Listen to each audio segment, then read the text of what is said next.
Yes, ladies and gentlemen, welcome from me as well. I'm going to talk about character assassination and populism from an historical perspective. And I'll make some very general remarks about that. And then tomorrow I'll present a more specific case study about ancient Athenian democracy. So character assassination as an historical phenomenon. We've defined character assassination in CARP as the deliberate destruction of an individual's reputation or credibility through character attacks. And if you define character assassination in that way, I think you could certainly say that character assassination is something that occurs across different times and cultures. Think, for instance, of the so-called mad Roman Emperor Caligula, whom many of you will probably know.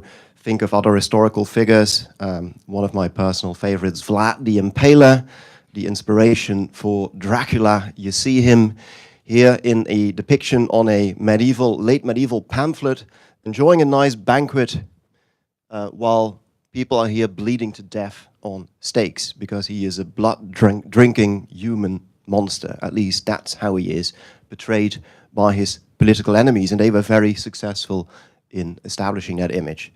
Bloody Mary, of course, another very famous one.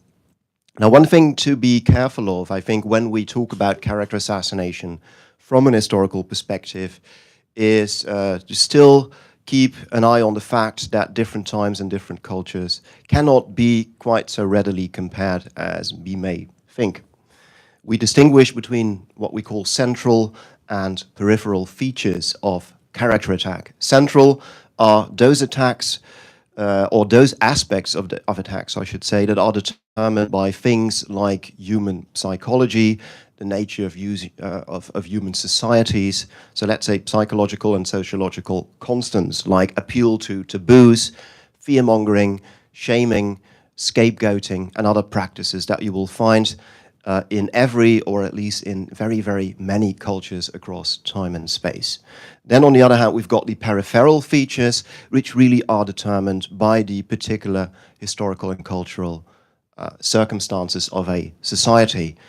What particular aspects of character are attacked is, for instance, very much determined by the cultural values that a society has, and also by the political organization. It matters a lot whether you're ruled by a god king who demands absolute loyalty, or whether you're in a democracy where you have Twitter and free speech. The media landscape, of course, is a very important factor as well. Think of character assassination without internet, without radio or TV, or even without a printing press. It turns out you can still do it, but the rules are different and the dynamics are different. Level of technology, this list, of course, could be expanded, but I don't want to spend too much time on character assassination as such, because we talked about that 2 years ago, and we've published a volume on it as well. So what about the other term, populism? Many of you may be familiar with Cas Mudde. I'm here adhering or quoting his definition. He says populism is an ideology that separates society into two homogeneous and antagonistic groups. On the one hand, we have the pure people. On the other hand, we have the corrupt elite. And populism holds that politics should be an expression of the general will, the volonté générale of the people. So this, in a nutshell, is how Mudde defines populism, and this is the definition that I'll be using in my talks as well. But of course, people disagree about what populism actually means. There is a lot of confusion about the term, and it's used in very different ways. To give you just one brief example, President Obama, when he still was president, but already knew that his successor was going to be Donald Trump, at the North American Leaders Summit, gave a speech in which he talked about populism, and he said, I care about people, that is why I took up public office. I want to help them. Now he says, I suppose that makes me a populist. So he self-identifies as a populist. And then he says, now somebody else who has never shown any regard for workers, who has worked against economic opportunity for workers, etc., they don't suddenly become populist because they say something controversial in order to win votes. That's not the measure of populism. That's nativism, xenophobia, or worse, it's just cynicism. So I think you see that in colloquial speech, populism can mean quite different things from the way it might be defined academically. And it can be associated with things like a very simplistic discourse, appeals to emotional language, politicians playing to gut feelings, political opportunism, chauvinism, xenophobia. The list goes on. And I'll be keeping these aspects in mind as well when I'll be talking about populism in a historical context. So it's often said that the first true populist political party was actually an American invention, the People's Party from the 1890s, a third party next to Democrats and Republicans, which was founded by mostly by farmers, also by laborers, but really by blue-collar people, if you will, who wanted to make a fist and stand up against what they saw as a plutocracy of rich bankers, railway barons, and people who were basically keeping them down and harking in all the money for themselves. So what do? They found a People's Party for the people against the corrupt elite. And they support William Jennings Bryan, who was the Democrat candidate. They support him for the office of presidency. And he actually did quite well, although he didn't manage to win the elections. But you can see what sort of fears this led to. This is a cartoon in an issue of Judge in 1896. You see a caricature of Jennings Bryan, populist party, snake, which threatens to devour the Democrat Party. The Democrats are threatening to become a populist party. So populism was coming from the left. Some of the ideas that the People's Party had might be deemed by some people to be socialist. They wanted to nationalize the railways, among other things. So does that mean that we can't use the term populism when we're talking about political context or historical context before 1890? Well, I think if we use Kazmudde's definition, we can at least trace what we would call proto-populism in much earlier societies. And I think what you need is basically just two things. On the one hand, you need to have the people as a factor that has some influence or power in society. And on the other hand, you need to have politicians who claim to speak in the name of those people. Once those two conditions are in place, I think you could very well see populist or populist-esque politicians arising. And as I'll be showing tomorrow, you can say that for ancient Athens in the 5th century BC, and you can say it also for the Roman Republic. So I want to give you a couple of quick examples from politics in ancient Rome from the 2nd century BC. So here are the brothers Gracchus, Tiberius and Gaius Gracchus. You may have heard of them. They could be seen as populists, or at least as people who really come up and try to defend the rights of the people. We're in Rome, still a republic at this time, 2nd century BCE. The rift between the rich and the poor is growing ever wider. The rich are becoming richer. What's new? They have huge tracts of lands. Poor people cannot keep up. Small farmers can't compete. So they rally round these Gracchi who have a program of reform. They want to reform the land, give more money to small farmers, and give them better opportunities to make something of themselves. So this is what Plutarch, the biographer, has to say about Tiberius Gracchus. He says, Tiberius was battling for a worthy just cause with an eloquence capable of enhancing far less reputable ones. Interesting that he says that. He thinks that this is a noble cause, and then he quotes a speech that Tiberius Gracchus gave to the people of Rome. Every wild creature that lives in Italy has its own den and place to sleep and shelter, but the men who fight and die for Italy, the citizen soldiers of Rome, they have a share in nothing more than its air and its light. They go to war and they die for the sake of others' wealth and luxury. Lords of the earth they're called, but not one clod of it is theirs. One generation later, still in about the same time period, we have another public speaker, Gaius Memmius, who also could be, I think, considered a kind of proto-populist. The historian Sallust describes how Gaius Memmius, of whose independence and hatred of the power of the nobles I've already spoken, urges the assembled people to vengeance, pointing out the many arrogant and cruel deeds of the nobles. In short, he did his utmost in every way to inflame the minds of the commons. So not only is he speaking out against the rich, the elite, in the name of the people, but he's actually trying to inflame them, to really rouse their anger and set these two groups in society up against each other. And like any good Roman does, he also gives rousing speeches. He says, "Who are they who have seized upon our country? Men stained with crime, with gory hands of monstrous greed, guilty, yet at the same time full of pride, who have made honor, reputation, loyalty, in short, everything honorable and dishonorable, a source of gain.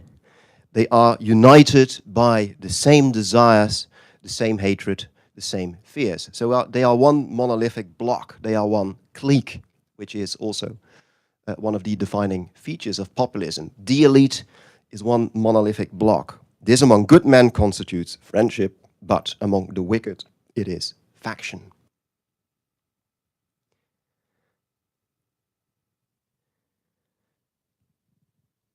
So there's a lot more I could say about these two cases, but unfortunately I understand that Jenny is going to be very strict about time. So I'm going to leave it there and just to conclude my talk, raise a couple of questions that historians might ask and that we might address and come back to during this conference. Why study populism and character assassination from a historical perspective? Can we even trace populism in pre-modern cultures? And I've just shown you that I think that we can, as long as we keep the historical and political conditions of the time in our minds. If so, what are the similarities and differences compared to contemporary populism, and what does that tell us about populism? What is it about? How does it work? In which conditions does it flourish? And last but not least, how does character assassination relate to populism in historical contexts? Thank you very much.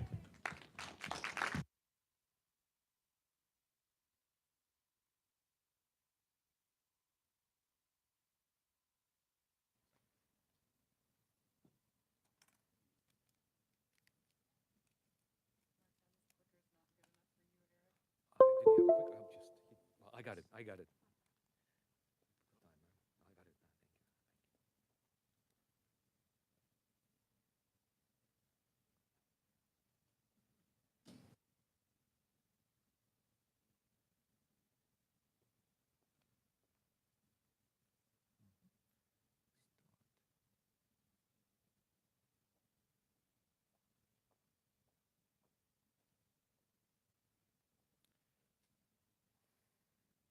Good morning. I think I'm going to give you a microphone.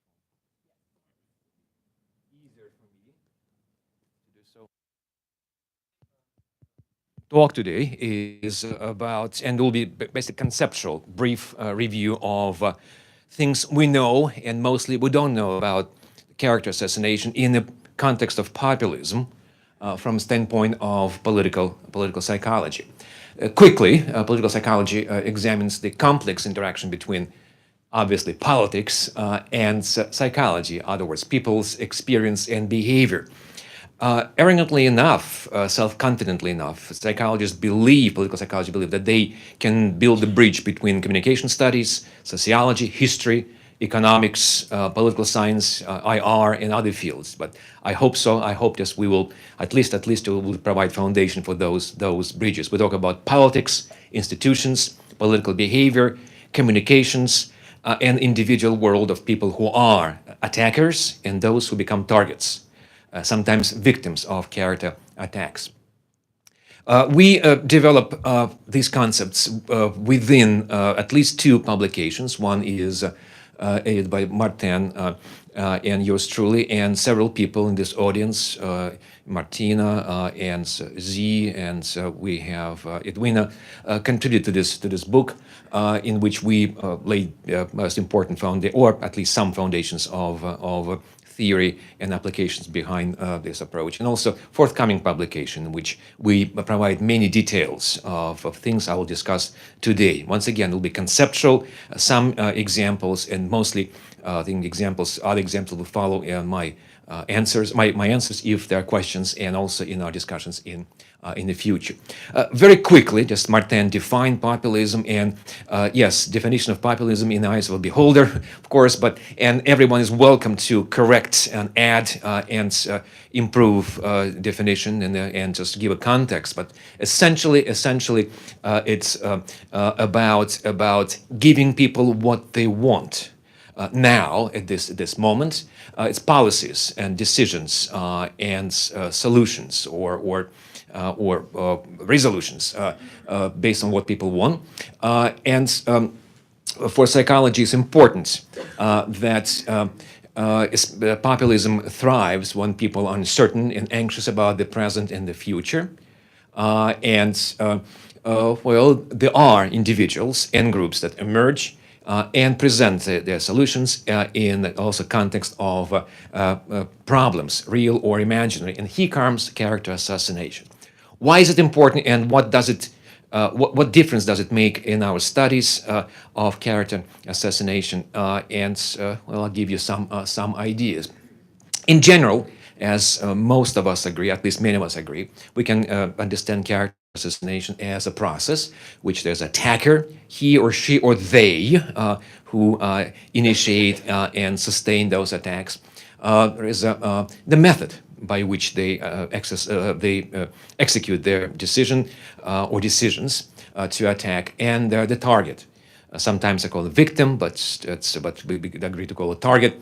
And we studied outcomes, so the behavioral changes, the resigning, moving away, escaping, just hiding from people, developing serious psychological problems, and defenses. That's the most important, difficult thing. How can we defend against character attacks? The two solutions been offered, but very general: to ignore completely or counterattack. But how, when, under what circumstances, with what resources? This is what we debate. In context of populism, few additions.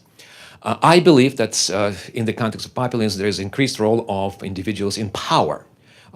Politicians, but those who control power. Especially, I can underline two individual features. One is narcissism. People who are narcissists, many believe what narcissism is liking self. No, it's about liking self-image. Narcissists are pretty unhappy with themselves, but they like the impression they make. They like the change, the difference they make in the world, destructive or constructive.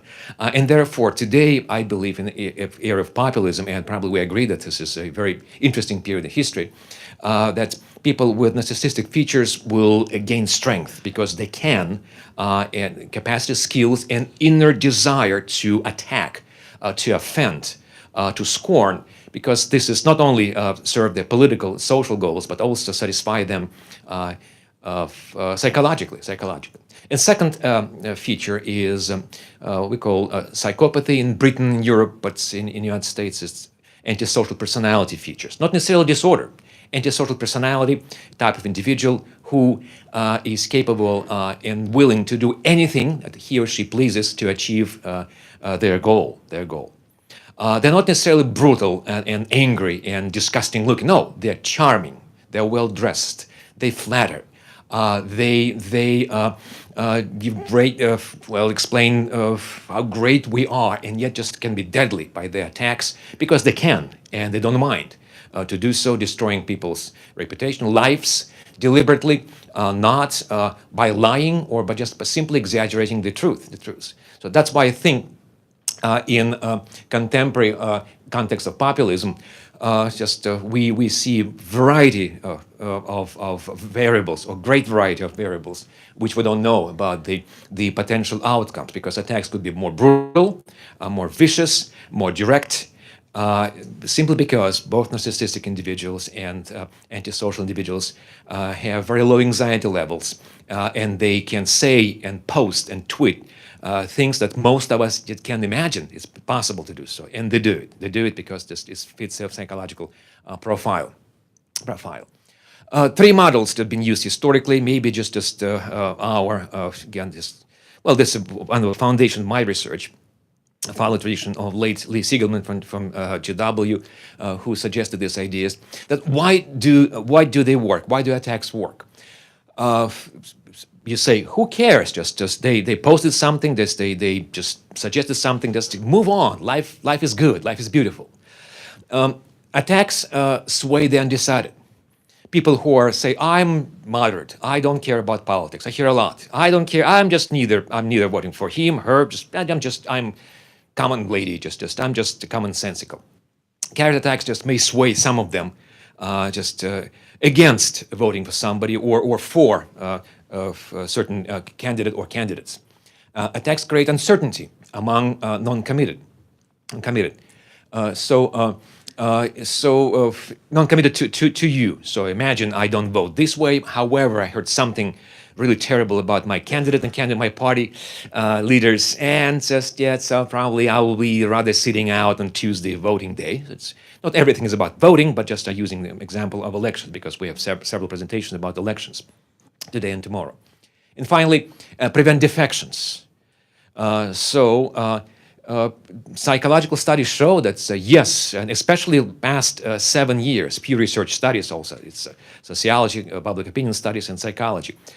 We tend to even more selectively than 10 years ago to get stuck with the networks and social networks and media we like. So presets, check your presets. Basically, just things you like to hear, and you don't preset those. Just you hate, you don't like them. Right?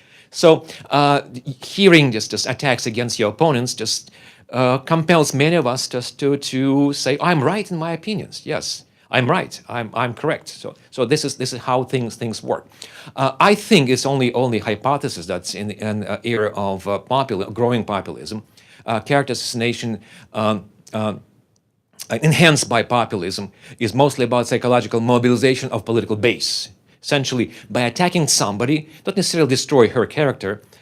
You could, and probably you will. However, just you mobilize your base. Just populists attack because it works. It's politically useful for them, beneficial. Destroying someone's character, mobilizing your base. 10%, 15%, even 1% can sway elections in the county, in the district, or in the state, or nationwide. We know about this. In the process, we, our team, and I think many of you, I just heard this, generally accept this classification. We distinguish 1, 2, 3, 4, 5 types of attacks. They're overlapping. They're all overlapping, and we will define further and give examples, of course.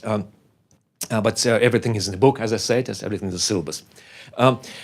Name calling, cheap shots, just making remarks, and true or not, just about the size of someone's fingers, or just being ugly, or just something. It's just passing away, but it's just a cheap shot, which is multiplied by Twitter and Facebook and Instagram. Accusations, just more rational, apparently reasonable, complex statements, complex attacks involving just variety of methods, just usually it's lengthier in terms of time, and also surreptitious attacks, basically implying something. But all these attacks require a particular climate of information. So low information voters or citizens, usually susceptible to name-calling, cheap shots related to people they know, actors, actresses, bankers, movie directors, senators, president, prime minister, European cases, and others. The more informed we are, the more sophisticated attacks could sway us, could change our opinion. In my view, my humble opinion, also hypothesis, Character assassination, just in the context of populism, is mostly targeting low information individuals, right there. So right there, low information individuals. In other words, people who are ignorant, people who stay away from discussions, people who limit their choices only to stations, networks they prefer, they become easy targets for character, or targets or easy audience who witness attacks against people they like or against people they don't like. In general sense, in conclusion, and yield meaning they have to Jennifer. So political psychology tries to build bridges. We use our standard models that we developed in the past and try to apply the context of populism to these models, and so conduct research, quantitative and qualitative both, and we are happy that we're in the process of providing more evidence for these models. Thank you.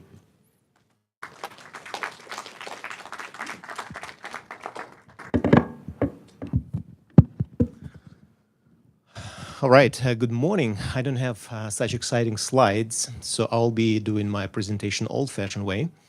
And I do represent communication. Particularly, I would like to speak about character assassination from a more social constructionist approach here. So the concept of character assassination has a symbiotic nature. So it's both modus operandi and modus opus operatum. So the process and it's the product of struggles for legitimacy and symbolic power. So the sociocultural tradition of communication looks at how individuals and collective identities are shaped in social interactions and how they shaped in relation with other people and social group memberships and cultural conventions, and that basically looks at the whole idea of social construction of reality. So contrary to psychological view to character assassination that basically considers that all actions result from established perceptions and formed impressions, social constructionists argue that people act towards each other based on symbolic meanings. So arise in given situations, social interactions, and symbols here, such as names, are arbitrary, but they have the power to shape perceptions and construct social reality, and that kind of corresponds to the whole constitutive view of communication, that language is not just a reflection of experiences of people, but it kind of shapes and creates reality, and basically it's not inherent in objects, but it's created and negotiated with other people. So that's why social reality is constructed by narratives promoting values, inform individuals, and collective judgments and actions. The socio-psychological perspective is very critical, and basically early writings on character assassination coming from philosophy and political science, right? But there are a couple of things that psychology, in my humble opinion,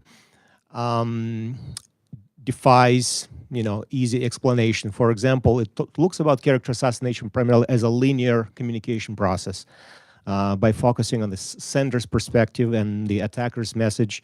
In this process, the target is simply a passive receiver of messages, and this model sees sender as a bowler who delivers the ball through the lane, and if it aims well, the ball strikes the passive pins the target audience with a predictable effect. From this perspective, character assassination is a solo act similar to the practice of arching, when the attacker aims an arrow at the passive target that unavoidably gets hurt, right? And this view kind of deprives the target of the rights to exercise its agency, right, through communication, and ignores opportunities for mutual influence and feedback and counterattack and many other things. Can I get another microphone? So the criteria of the whole rationality of intentionality also becomes less obvious when discussing message effects in situations when there are two or several parties simultaneously trying to exercise character attacks. So moreover, the whole effect of persuasion often situational and cannot be always precisely predicted and measured. And this view does not account for cases of partial character assassination, because sometimes targets of smear campaigns can be slightly wounded, and sometimes they manage to restitute their public profiles and resurrect from the dead. And we've seen cases like this happening, right? Some people have Teflon effect, and we know some Teflon politicians, obviously. In addition, the whole concept of intentionality, people may not always know the specific outcomes they seek for, right? So pretty much what I'm trying to focus on, that pretty much all social behavior varies across a continuum between interpersonal and intergroup interactions in a very organized social environment. And intergroup behavior takes place in the context of social groups, institution networks that really need to be studied. And we, in our volume, really talked a lot about context and the importance of context. To understand the character assassination event, one needs to comprehend the interplay of this event with the social environment in which this occurs. The context is very crucial because it determines nature of communication process based on previously shared experience between groups, members, and the history of their cooperation and conflict. Therefore, I argue that character assassination as a social phenomenon is natural to social interaction. It's always been there. It's been there for centuries. And the nature of social interaction involves competition and conflict. And oftentimes competing interests and goals develop through struggles for contested resources into overt social conflict. So incompatible goals result not only from contested resources, but only from incompatible roles within society, like incompatible roles in a vertical hierarchy, or incompatible values, or incompatible moral order, right? When people of different ideologies clash. So that's pretty much embedded in structure. So incompatible roles, they clash when two parties, for example, play different roles in the institutional organization, and that results sometimes in classification struggles. So in Bourdieu's terms, it basically involves social comparison, questioning authority status of dominant players. Sometimes it's a matter of justice when another party sees someone else having possessed more capital or more resources. So obviously, therefore, celebrated public figure, and that's what Eric pointed out in his book, gets attacked because he or she simply has a high status or more powerful social position.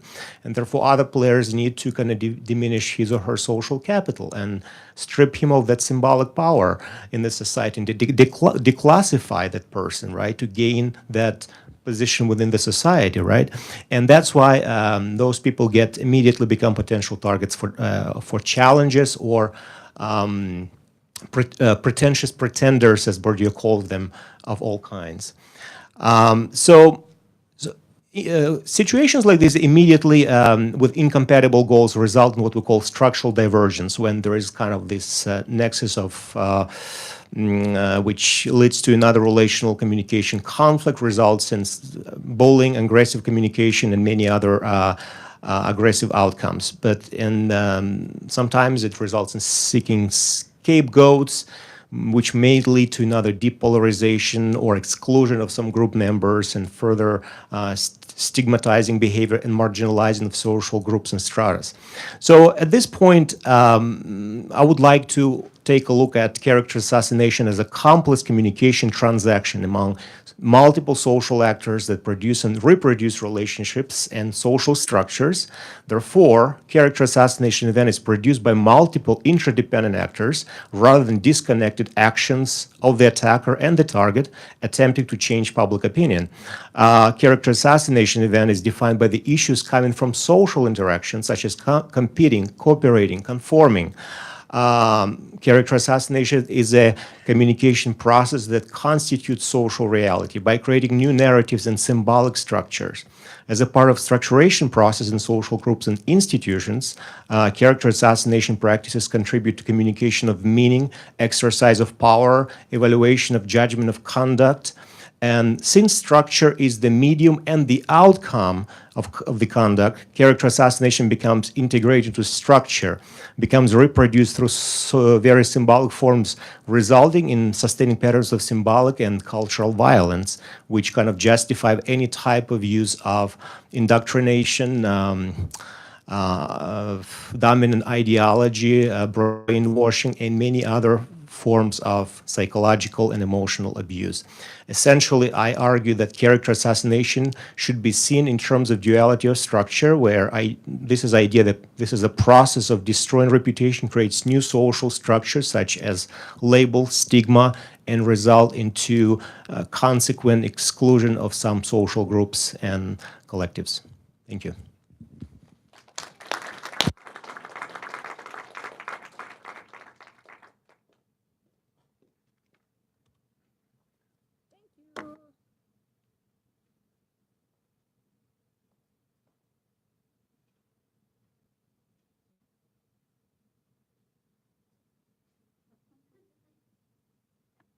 A little early for that, I know, but since I guess, ooh. Oh dear. Okay. Oh goodness. Since my other lovely panelists were really good at staying on time, I just got really nervous that as the last person on this panel, I wasn't going to get time to say anything. But since they kept their presentations under time, I want to say one quick thing before I start. I mentioned this last night, but if you are Twitter inclined, tweet about the conference with hashtag CARP19, and our research lab is on Twitter at @CARP_lab. So if you have thoughts you want to share, we would love to hear them and keep the conversation going. All right. Welcome. We're glad you're here. My name's Jennifer Keohane, and my presentation, again, a little early, but I'm going to get me a beer, Character, Gender, and Communicating Authenticity. On New Year's Day, Elizabeth Warren live streamed a video on Instagram. She's in her home, as you can see, and she says she's going to take questions from people who are watching her. She's excited about fundraising and all of the small donors that have historically supported her political activity. In the middle of her video, she says, "I'm going to get me a beer." She goes to the fridge, opens a beer, and continues her conversation with the folks that are watching her video. It's possible she got this idea from Democratic upstart and darling Alexandria Ocasio-Cortez, who is known for inviting people live via streaming media into her kitchen. Here she's cooking.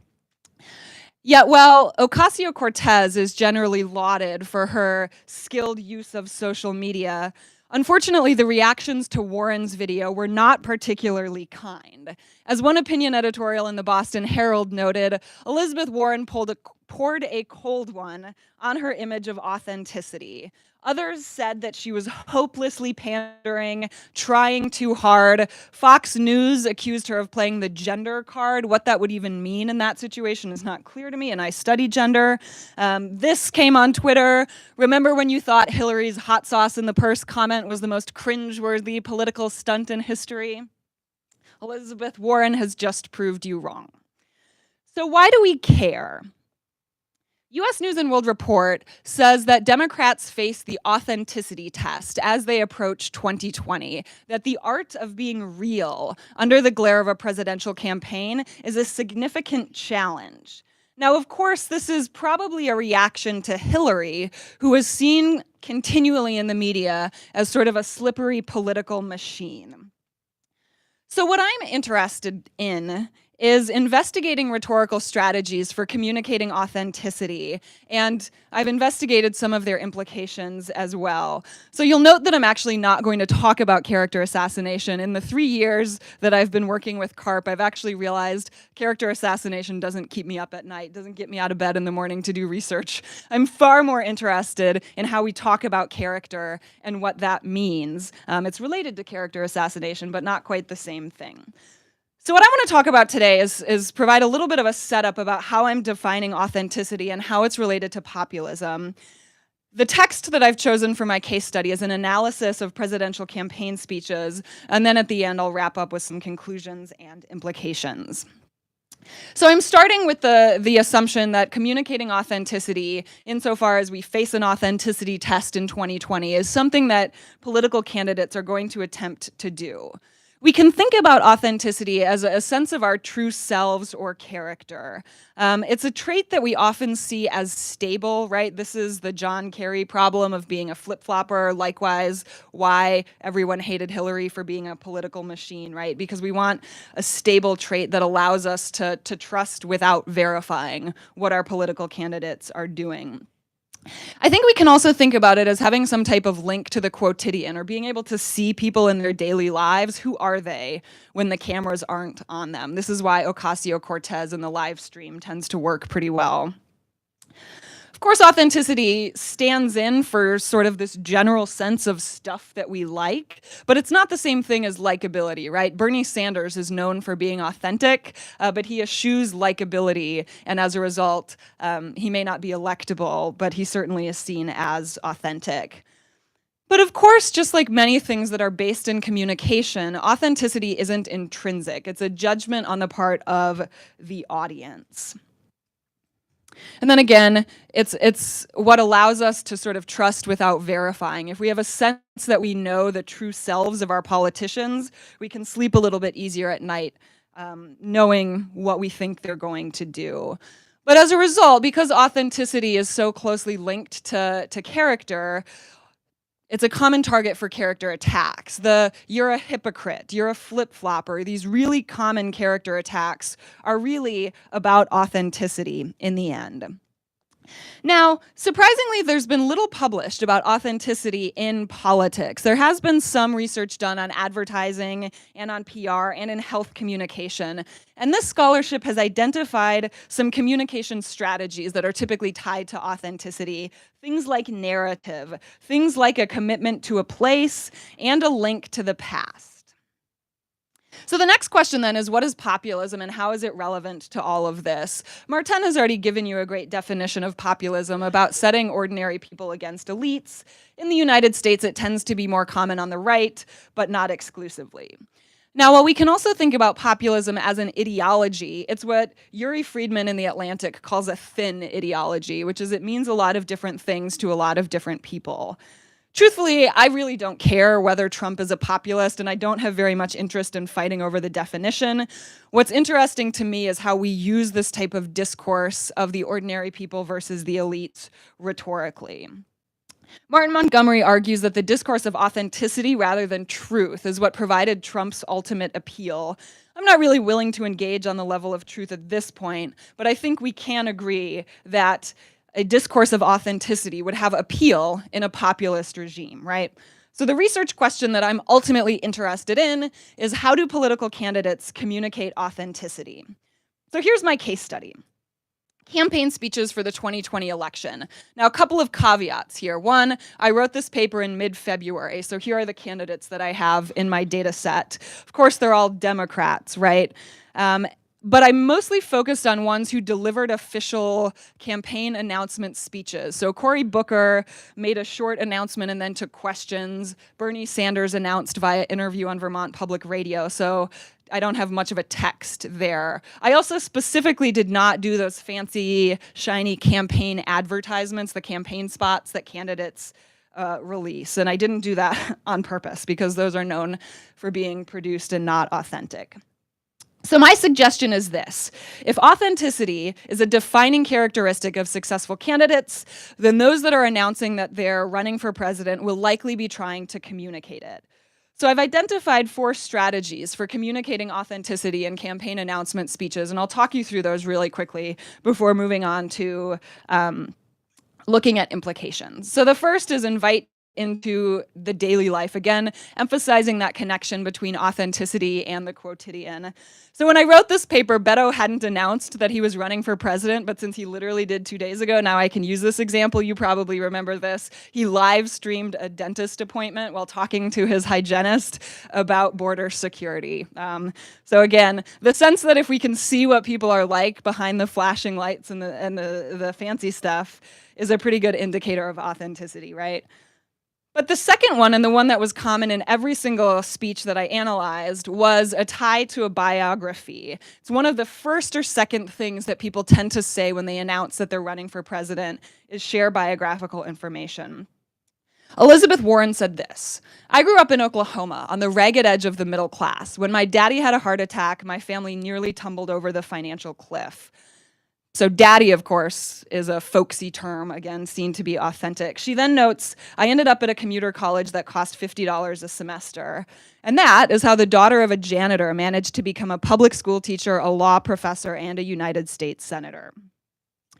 Amy Klobuchar said this: "My family's story is like many of yours. On both my mom and my dad's side, they arrived in this country with nothing but a suitcase, but they made a home here. It was cold. Okay, maybe not as cold as this." She was announcing in Minnesota in a snowstorm. "They didn't know anybody, but like so many immigrants, they wanted a better life for their families." Castro related the story of his mother as an activist for barrio betterment in the 1970s, and Kirsten Gillibrand shares a story about her great-grandmother who was a Rosie the Riveter during World War II, then talks about her grandmother and then her mother who went to law school and took the bar literally days after giving birth. So situating herself in a trajectory of female power and persistence. Harris then tells the story about her parents meeting at grad school in UC Berkeley who were active in the civil rights movement. So again, narrating your trajectory from the people who came before you. One of the other things that almost every single candidate did as well was connect themselves to a specific location.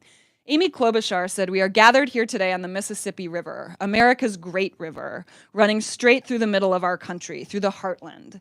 It takes its name from a Native American word for the father of waters." And then she uses the river rhetorically to wind herself through the country. She says it then gets wider as it flows down here to the Twin Cities, then into Wisconsin, where my mom was born, and then down to Iowa, a place where we in Minnesota like to go south for the winter. As a native Minnesotan, I'm going to say people don't actually do that, but leave that aside. Elizabeth Warren announced in Lawrence, Massachusetts, and literally starts her speech saying, "I want to tell you a story." She then goes on to tell the story of the Lawrence textile mill strike, again, doing the same thing of situating herself in a trajectory of historic figures who have been fighting before her. Castro starts his speech saying, "Buenos dias," speaking Spanish. And then he actually says, "Yo soy candidato para presidente de los Estados Unidos," in Spanish. He continually sprinkles the phrase y'all throughout his speech, and he says this: "This is a special place for all of us, this west side of San Antonio. This is the place where my grandmother Victoria came in 1922 when she immigrated from Mexico as a 7-year-old orphan. It's where she grew up. It's where she worked hard for years." And then he goes on to say that he was baptized there, went to school there. And he says, "I'm proud to call myself a son of San Antonio." Cory Booker announced in front of what might be the least picturesque chain link fence in Newark, but he tells a story about how tenants' rights leaders in that very neighborhood pushed him to get active in politics, and then tells a story about how he has a map of this specific neighborhood behind his desk in DC, so again, in that place. Gillibrand has also picked a very picturesque parking lot in Troy, New York, which is her hometown. And Harris says, "I'm proud to be a daughter of Oakland. I was born just up the road at Kaiser Hospital. So I am from this very real place. I am authentically from here." Then the last thing that I noticed in my analysis of campaign speeches is that they situate themselves as Washington outsiders, right? Again, if Washington is the cesspool of fake posturing, then of course you would not want to identify yourself with that if you're trying to be seen as authentic. So Castro says this: "I want y'all to look around this neighborhood. There are no front runners that are born here." Klobuchar says, "Let me be blunt. For too long, leaders in Washington have sat on the sidelines while others try to figure out what to do about our changing economy and its impact on our lives, what to do about the disruptive nature of new technologies, income inequality, the political and geographic divides, the changing climate, the tumult in our world." Gillibrand, after discussing healthcare and job training, says to get any of this done, you have to be willing to take on the systems of power that make it impossible. You have to be willing to take on the drug companies if you want lower prescription drug prices. You have to be able to take on corruption in Washington. So again, that's just a quick overview of the 4 strategies for communicating authenticity that I noticed in the campaign announcement speeches that I analyzed. I want to talk quickly about implications here. And one of the things that I'm still working on as I think about this new project is, am I conflating authenticity with characteristics of the genre? So if we think about presidential campaign announcement speeches as a genre of communication, am I sort of putting those two things together without really teasing through the implications? The desire to communicate authenticity might be a characteristic of the genre. So there might be something going on there. One of the other things that I think is worth thinking about is the link between these strategies and the feminine style. Carlin Kors Campbell identified this in her landmark essays and book called Man Cannot Speak for Her.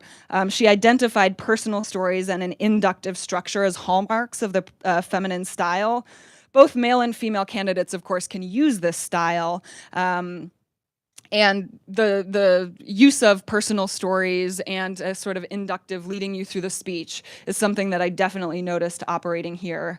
As Perry Giles and Perry Giles point out, of course, using the feminine style doesn't prevent messages from being misogynistic, of course, but we can put a pin in that and come back to it. But the thing that I do think is important about this is authenticity, of course, is a double-edged sword.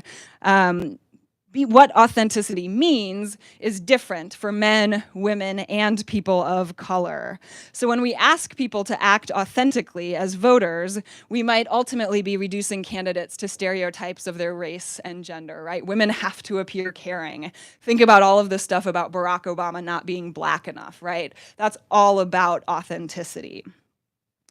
But so when we ask people to sort of stereotypically perform race and gender characteristics, we might also actually be asking them to depict themselves in ways that are at odds with traditional presidential leadership. Think about the double bind that women in power find themselves in so often. Nonetheless, however, from their end, what I see happening here is these candidates have attempted to present themselves as authentically American, inspired by real-life events with ties to powerful and real places. Now, I think once the insults start flying as we get a little bit farther into the campaign, the really problematic implications of thinking through the double-edged sword of authenticity are going to really become apparent. So I realize that I haven't actually talked that much about character assassination, but I do think that understanding how we communicate character is an important way to think about where are those pressure points when character attacks become a prominent feature of political discourse. So I will stop there and just say cheers.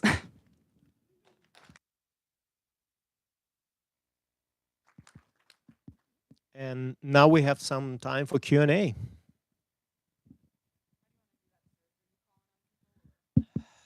I will let you do that since you are trained as a rhetorician. And They did not cover Q&A in grad school, sorry.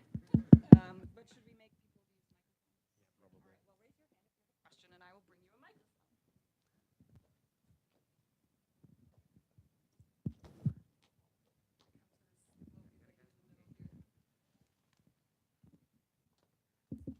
Okay.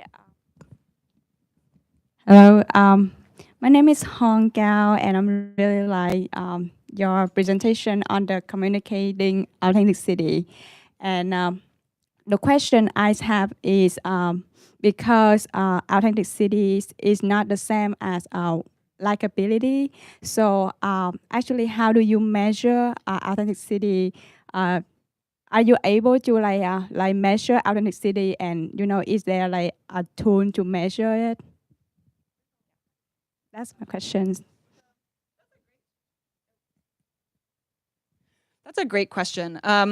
So I mean, I suppose there's the easy way out of it, which is to say that I'm a rhetorician. So I'm interested in how and when things are persuasive. My approach to understanding the world is not to run experiments and to sort of do questionnaires, although certainly that's another way that one could get at trying to understand what people think is and is not authentic.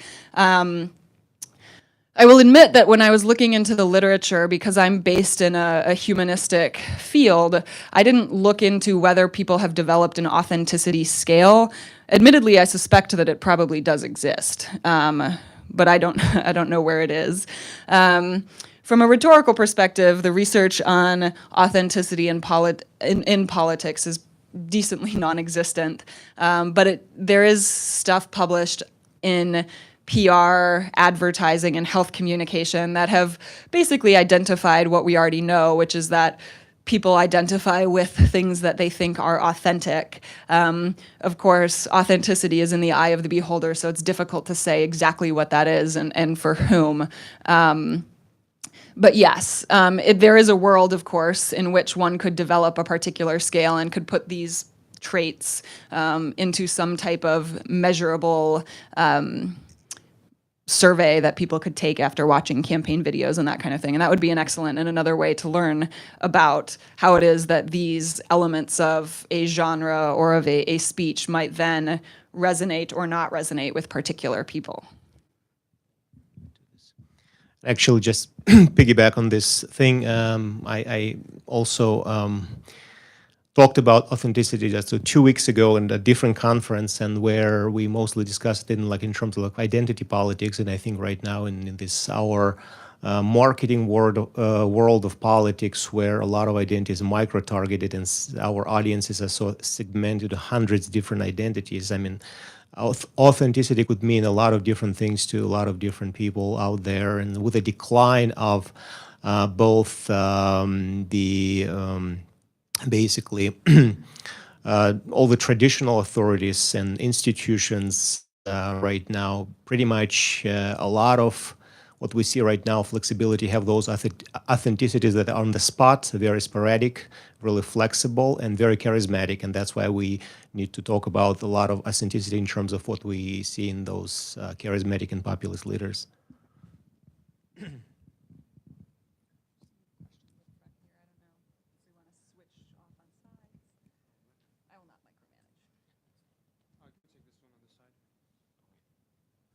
Hi.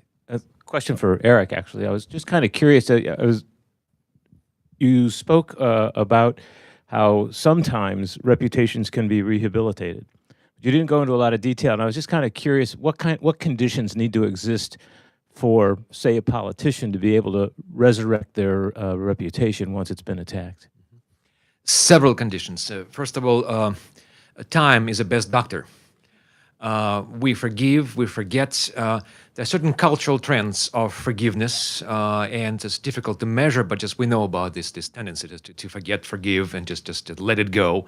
And in U.S. particularly pronounced, we tend to forgive people who repent, and years later they come back to public scene. Today on NBC, for example, morning news, the person was accused, acquitted, and now he's back, talk about his story. Second is possible, revenge. The Monte Cristo style, just lurk in the shadows, wait for a moment and go and just get your sweet revenge. Yes, just dagger, just basically clock and dagger. Yeah, don't advise doing that, but it's done. It's done. And certainly reappear in a new function, new role. So it's not me. It was a previous me who was guilty. Maybe this is because of you, because of me. But who cares? I'm a different person. I'm a different universe. I'm different measurement now. I am just culturally, psychologically different person, and judge me from a new standpoint. At least three. I can continue, but just would love to return to the subject at a later point.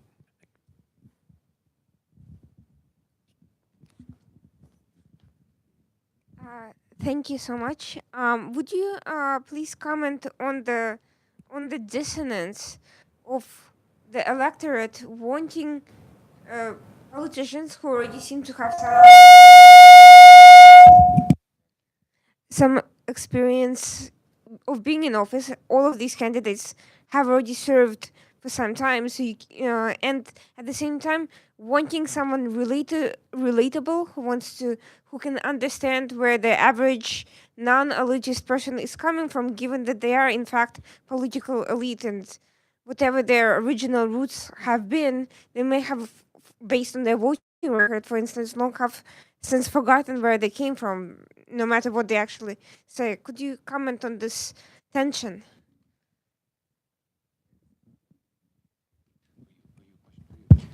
I can say something about it from an historical perspective, because this is by far a new problem, I think. Perhaps it's particularly prone in democracies.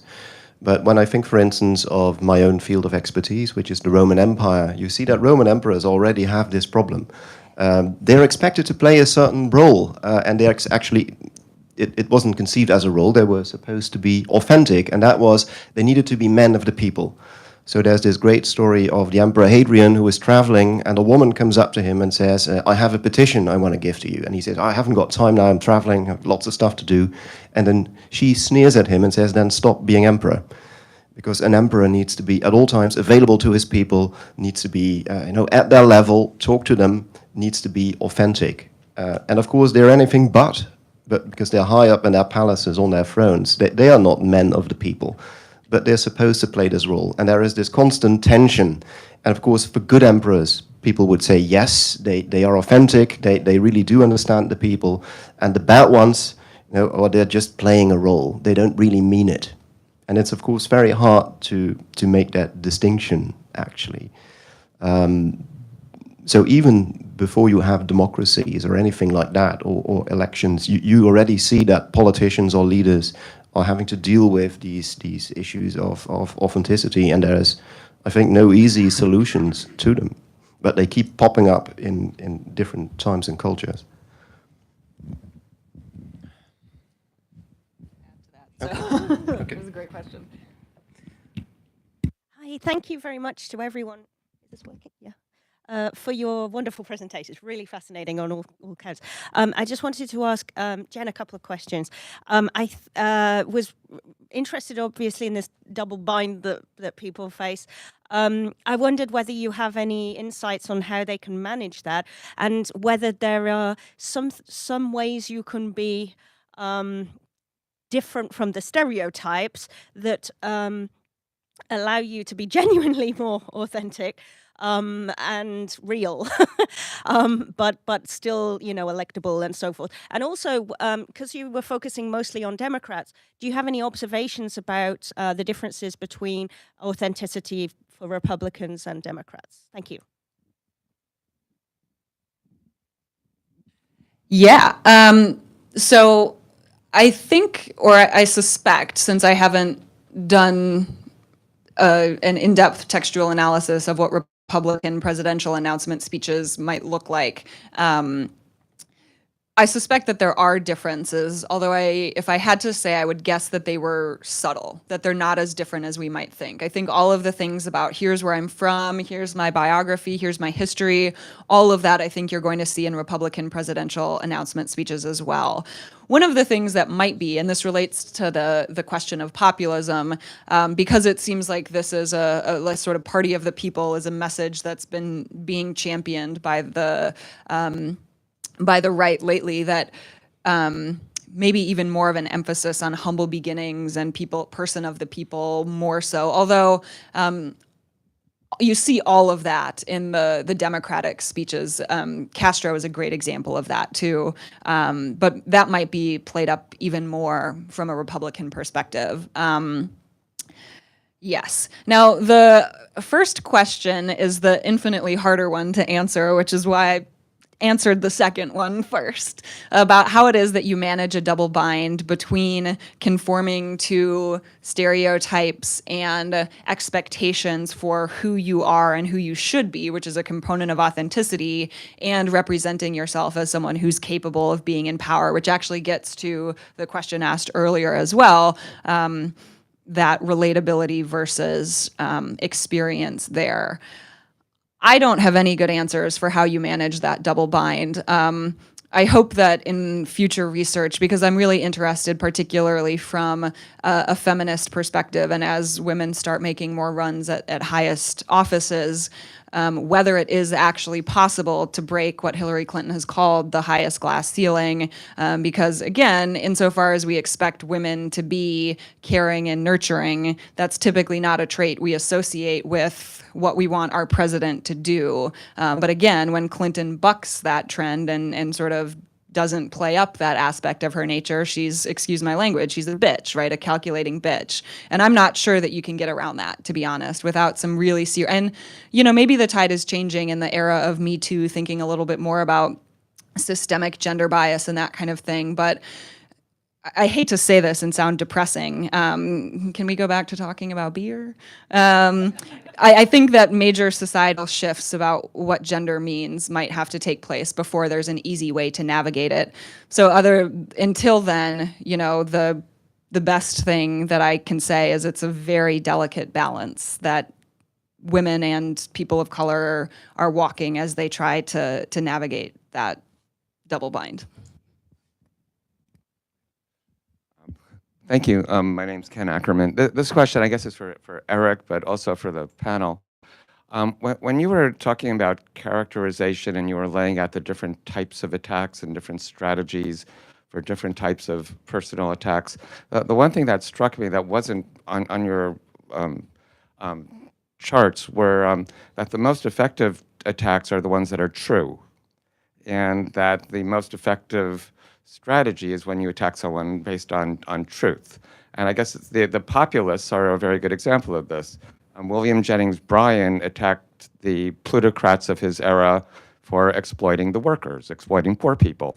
In fact, in truth, the plutocrats of that era were exploiting poor people. You know, he wrapped it up with personal attacks and personal invectives and insults, but there was a grain of truth at the course of it. So I guess my question is, how do you draw the line between character assassination and just good bare-knuckle political debate?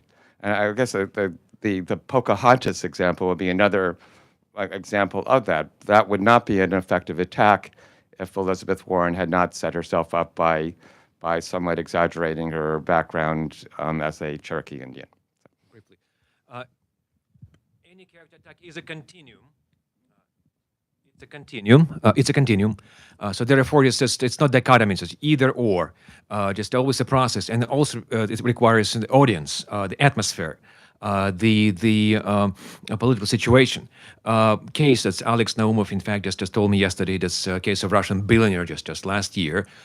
Just pictures showing him with a prostitute. Obviously, just a clear, just published, just authentic, just not photoshopped. And the general audience, no scandal, nothing, just silence, Russian audience. Populism is a feature of Russian politics. People follow the news on Twitter, on Instagram, and yet, nothing. But if somebody says that Eric Shiraev, by the way, in his backyard every night tortures goats, it's untrue. But one thing you remember today is, this guy is tortured, maybe not, but whoa, why did he mention about goats and torturing them? That's one small thing, just, and then that's it. And I have to tell, no, I love animals. I own pets, fish and dogs, and and still, something is with this guy, and let's just pass him for promotion, maybe something like that. So it's a continuum, and many factors must be. But you're right, just telling the truth and insisting on truth could be quite strong a factor in character attack. And I just want to add anything to that. Actually, we do talk about like differences of like character assassination as an umbrella concept, and for example, ad hominem, which basically it's seen as a logical fallacy that is done in an open democratic debate, and pretty much. Sometimes we have to take a look at character attacks within the context, and that's what makes sense. So, for example, in liberal democracies, in open communication, ad hominem is seen as a legitimate and proper process, and sometimes ad hominem attacks could be really good because, I mean, they have revealed a lot of things about candidate people deserve to know. And they're not necessarily wrong in that context, right?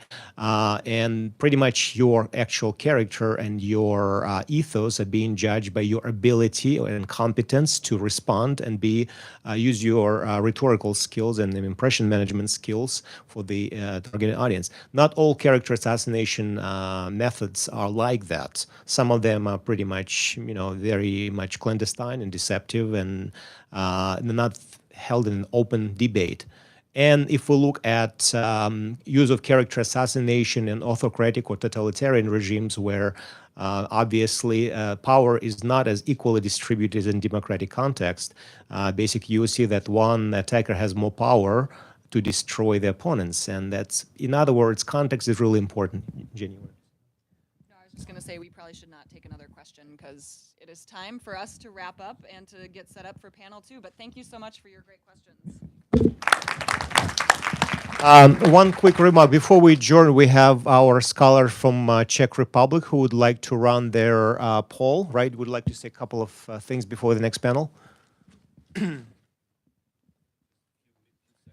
Yes, hello, we are from Prague, Czech Republic, from Institute H21, and we prepared a little experiment voting for this conference. We promote a Janeček voting method where you can cast more votes than just a single vote. We think that single vote is not enough. So we will distribute these cards for you. Please take part in this poll, and we will then on our Sunday panel in the afternoon, we will compare the single vote results with the multiple vote results. And we'll tell you, so we'll distribute these cards for you. If we don't meet you, please approach us as well and we will give you the card. Thank you.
All right, good morning again. We're at panel 2, Labeling and Naming in the Age of Polarization and Social Conflict.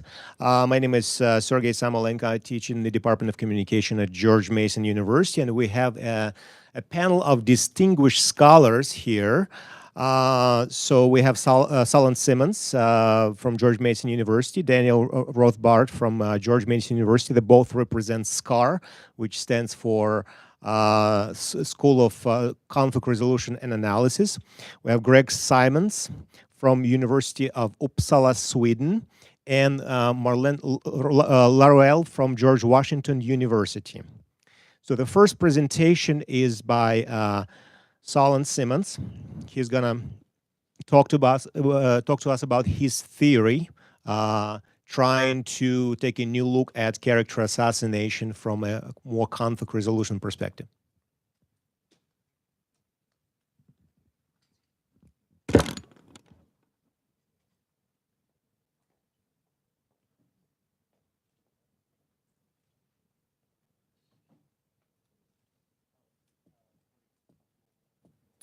Okay, great.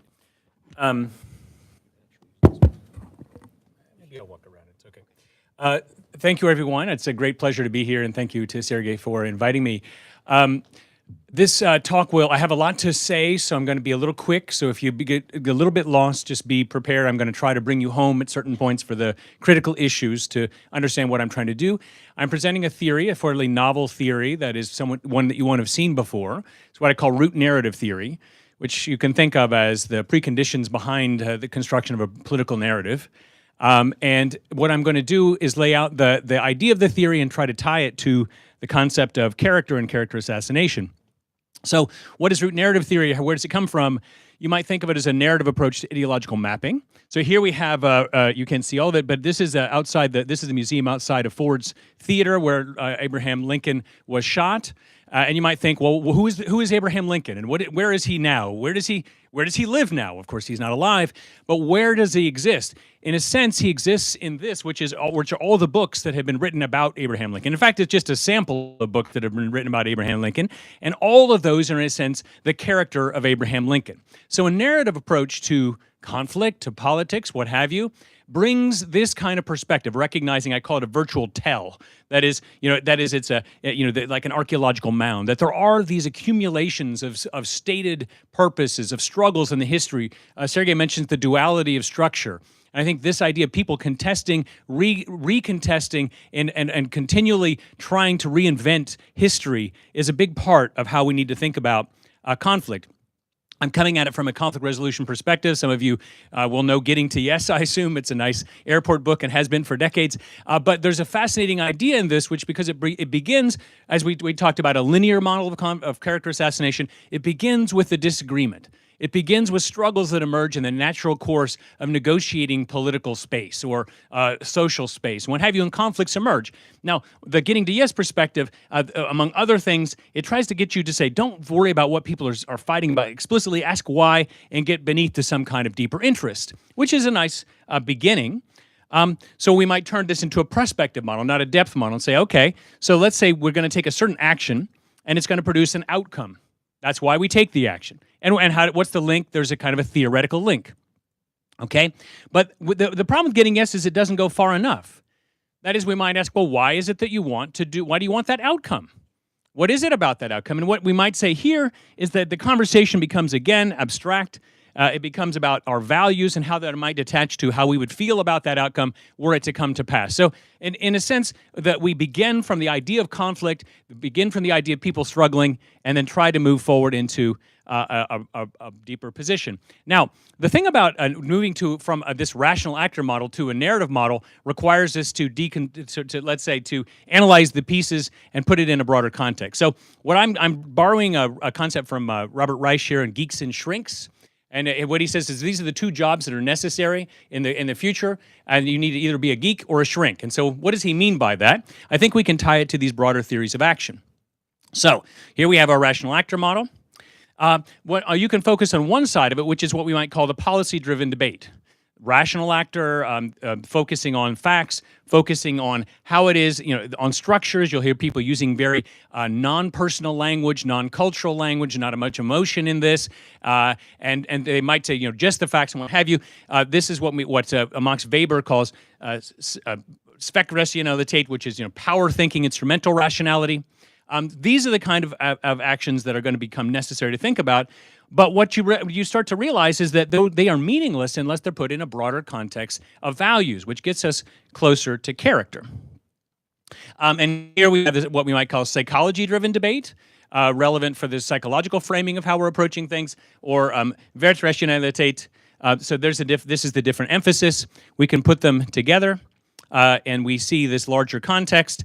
And as Reich says, the geek understands it. The possibilities for novelty within a given thing. So if you're a geek, you think about tech, Google and Facebook and all the kinds of issues that are around that. But also if you're a public policy person, you might be coming from a policy background. You might be saying, I don't want to, culture is the kind of thing people appeal to when they don't have an explanation, right? That's the kind of thing a policy person would argue. Oh, psychology is really kind of interesting, but it's irrelevant for making sense of politics. You need to understand the opportunity structures. You need to get inside the way the mechanisms work.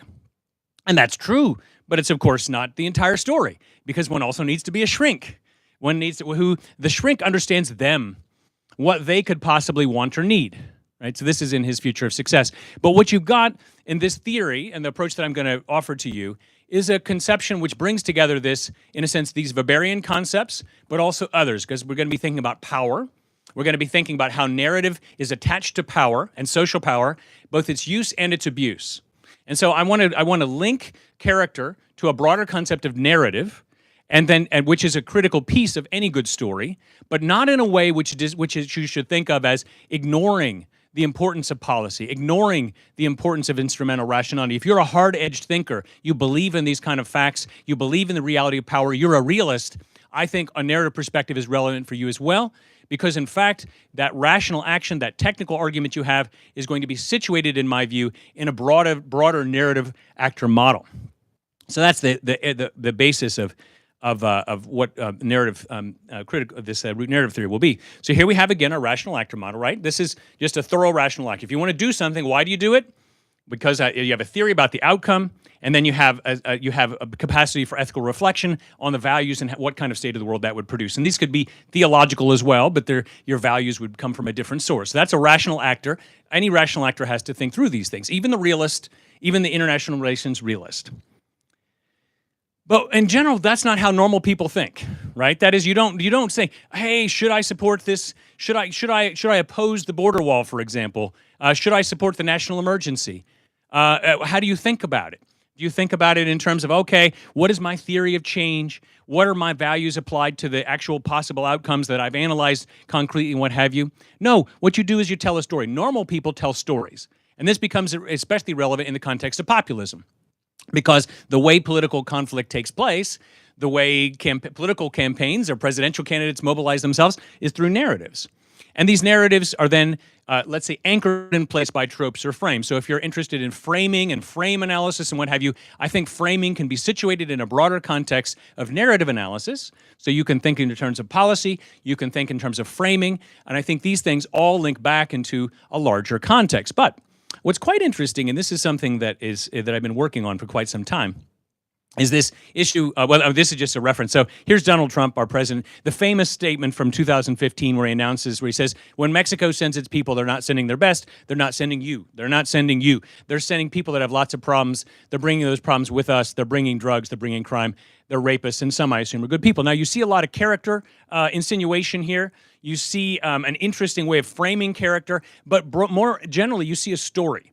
And what we have in the president is an expert storyteller, a virtuoso storyteller, somebody who demonstrates how important narrative is, and therefore is displacing, I think, in some sense, the policy conversation in the national context. I'm less interested personally in reading the New York Times than I once was, because it doesn't seem to matter as much to get inside the details of the policy argument as much as to understand the contours of the narrative debate.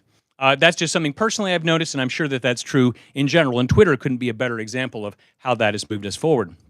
Now, what happens, I think, in real life is that these rational decision-making contexts sort of fade away. When you're telling a story, you're not doing that work. So it sort of is blended. It doesn't literally go away. You could drill down and recreate it, but it sort of goes away.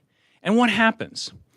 We have this development of what I'll call the symbol. So we have a symbolic, that these narratives are stored in our brains, if you will. I'm not a cognitive scientist, but they're stored in a certain sense where we have the trope, the reference, the frame, but we have a deeper political narrative embedded in it. And so the narratives are there, ready for us. They're things you can draw upon quickly, and the distribution of these symbols in your audience becomes the critical element for your narrative pitch, if you will. That understanding how it is, that what is the ecology of this kind of symbolic representation is something that we have to understand. And critical for this is what I'm going to call consecration. That is, that in this process, our conception of the world becomes directed toward what I'll call sublimated traumas. That is, the narrative is not just any story. A political story is about how they are coming to kill you, how they are coming to exploit you, the populist, how they are full of hatred and bigotry. There's always a notion of trauma, of abusive power involved, which is then sublimated into a deeper value and then is celebrated. And that's all that's left of that those conversations, those rational conversations that the policymakers and academics like us develop. All that's left is sublimated trauma. That's where values, in a sense, political values come from, is overcoming the abuse. What is the gender story? The gender story is about overcoming sexism. What is the populist story? The populist story is about overcoming economic exploitation and opportunity hoarding and what have you. So these are there, but they are consecrated by a certain kind of actor, and that actor becomes celebrated. And we're going to see that this consecrated actor becomes critical for how we're thinking about things. So now, that's all the baggage that I had to bring. So let's see what clothes we've got to wear now that we're our destination. Because this is the simple story. There are 4 root narratives I'm going to argue, each one which is developed in opposition to a specific form of abusive power. And there's a really nifty story that we can tell about their development. So here's the first one. Here's our fellow Thomas Hobbes. Everyone know Hobbes and the Hobbesian worldview. The Hobbesian worldview is predicated on the notion of the threat of predatory violence. Okay, so predatory violence is the capacity that there are people out there who would kill you if they could. And they may be random criminal actors, they may be minorities organized into a kind of fifth column, or they may be a rival nation which is waiting like Russia to disrupt your life, right? This kind of idea. So these notions of a predatory actor, extra-communal in some sense, is critical to and it might be the primal political intuition, if you will. And Thomas Hobbes is the virtuoso theorist. Didn't invent it. I'm so happy that Martin developed the Roman origins of these things. There's nothing particularly new here. We just have in the modern era a particular virtuosic set of performances where social science develops and codifies these abuses in particular ways. So Hobbes' theory is based on trying to counter the threat of predatory violence. How does one do that?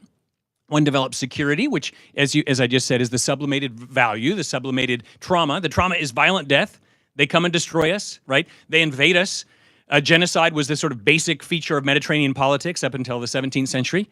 So that's the threat, and the state is the thing that will protect us. That is the idealized actor, the iconic actor, and so then we develop security for the state. This is what I'm going to call a securitarian imagination, not authoritarian. So one novel thing I'm going to offer here to you today is to say authority is not a value.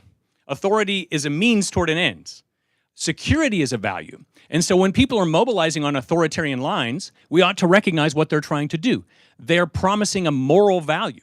They're promising a sublimated trauma. They're suggesting that I can provide you with security, which is the basic political challenge. Okay, so that's the first root narrative is a Hobbesian root narrative. Okay? But that's not enough. It's actually quite a nasty world to live only with security. So what comes along later? Well, this is John Locke. And here, John Stuart Mill, who argued that predatory violence, if you have vultures out there and you elect a king, the king becomes the king of the vultures. So you need to be protected from the government. That is, you need to be protected from political coercion. Of course, the United States is framed in this moment in history where political coercion is the entire story. So what we fight for is liberty for the individual. The individual is a consecrated actor in the same way that the state is a consecrated actor. And many people, especially at George Mason University, are extremely fixated on this concept of the consecrated value, the sanctified value of the individual as an actor. In fact, it might define Western civilization going back to Augustine and what have you. So this is a very sacred value. You have to recognize the sacredness of it. It's sacred. Why? Based on the abuse of power of the government itself. The individual is defined against the abuse of power of the state. And therefore, John Locke becomes our virtuoso theorist. That's our second root narrative. Then we have the economic exploitation. So here's Karl Marx, our great Karl Marx. So this is where we get into populism. So what is it? How do we think about populism? The threat is economic exploitation.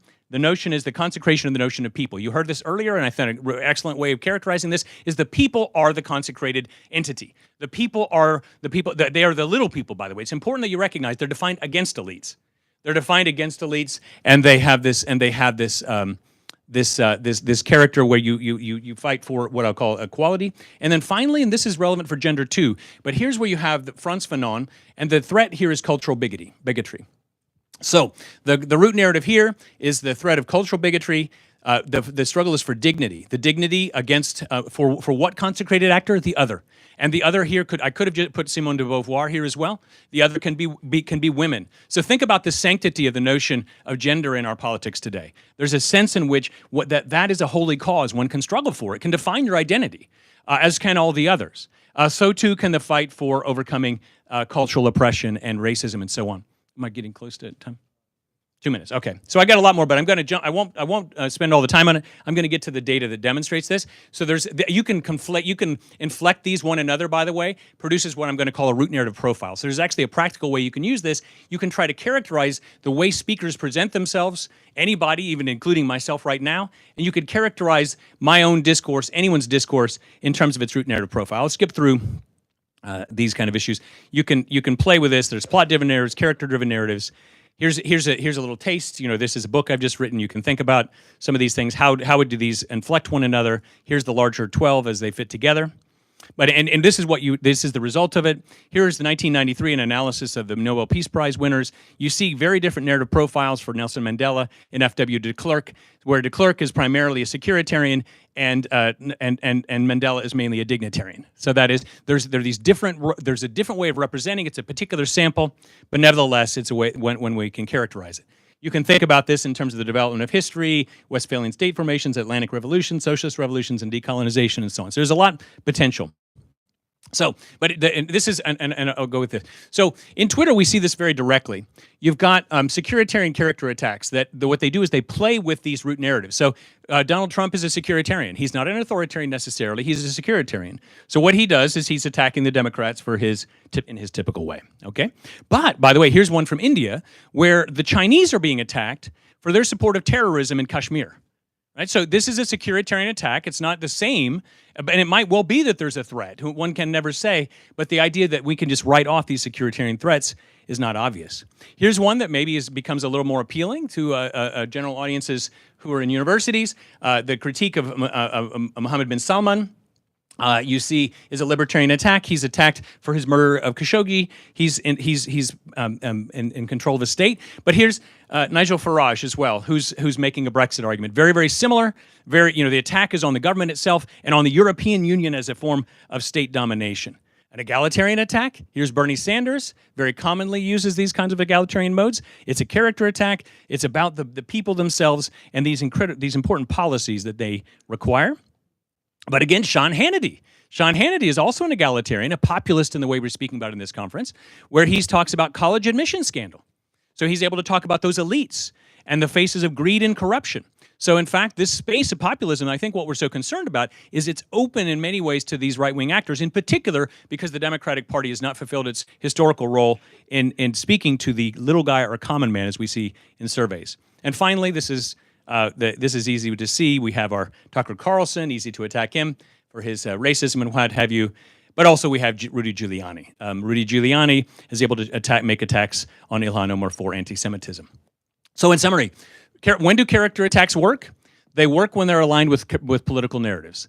They work when they're able to be defended either in terms of their instrumental rationality or their value rationality. They work when we have available frames, and we have to always recognize the symbols and the distribution of symbols in the population to understand where character attacks will work.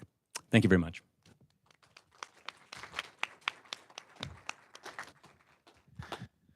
Thank you. Our next presenter is Daniel Rothbard at George Mason University, and he is talking about government-sponsored integration of marginalized groups.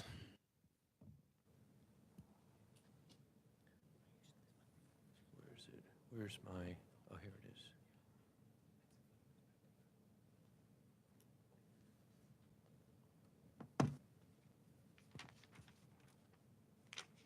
This doesn't take from my time, right? Okay. Should I do this? Should I do this? Hello?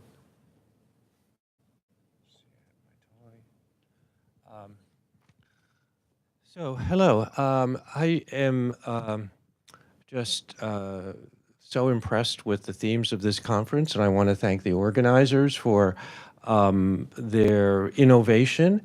And one thing that's really obvious from looking at the schedule is that the range of topics is really quite broad in space, in time, in political perspectives, and academic perspectives, and also lends itself to depth.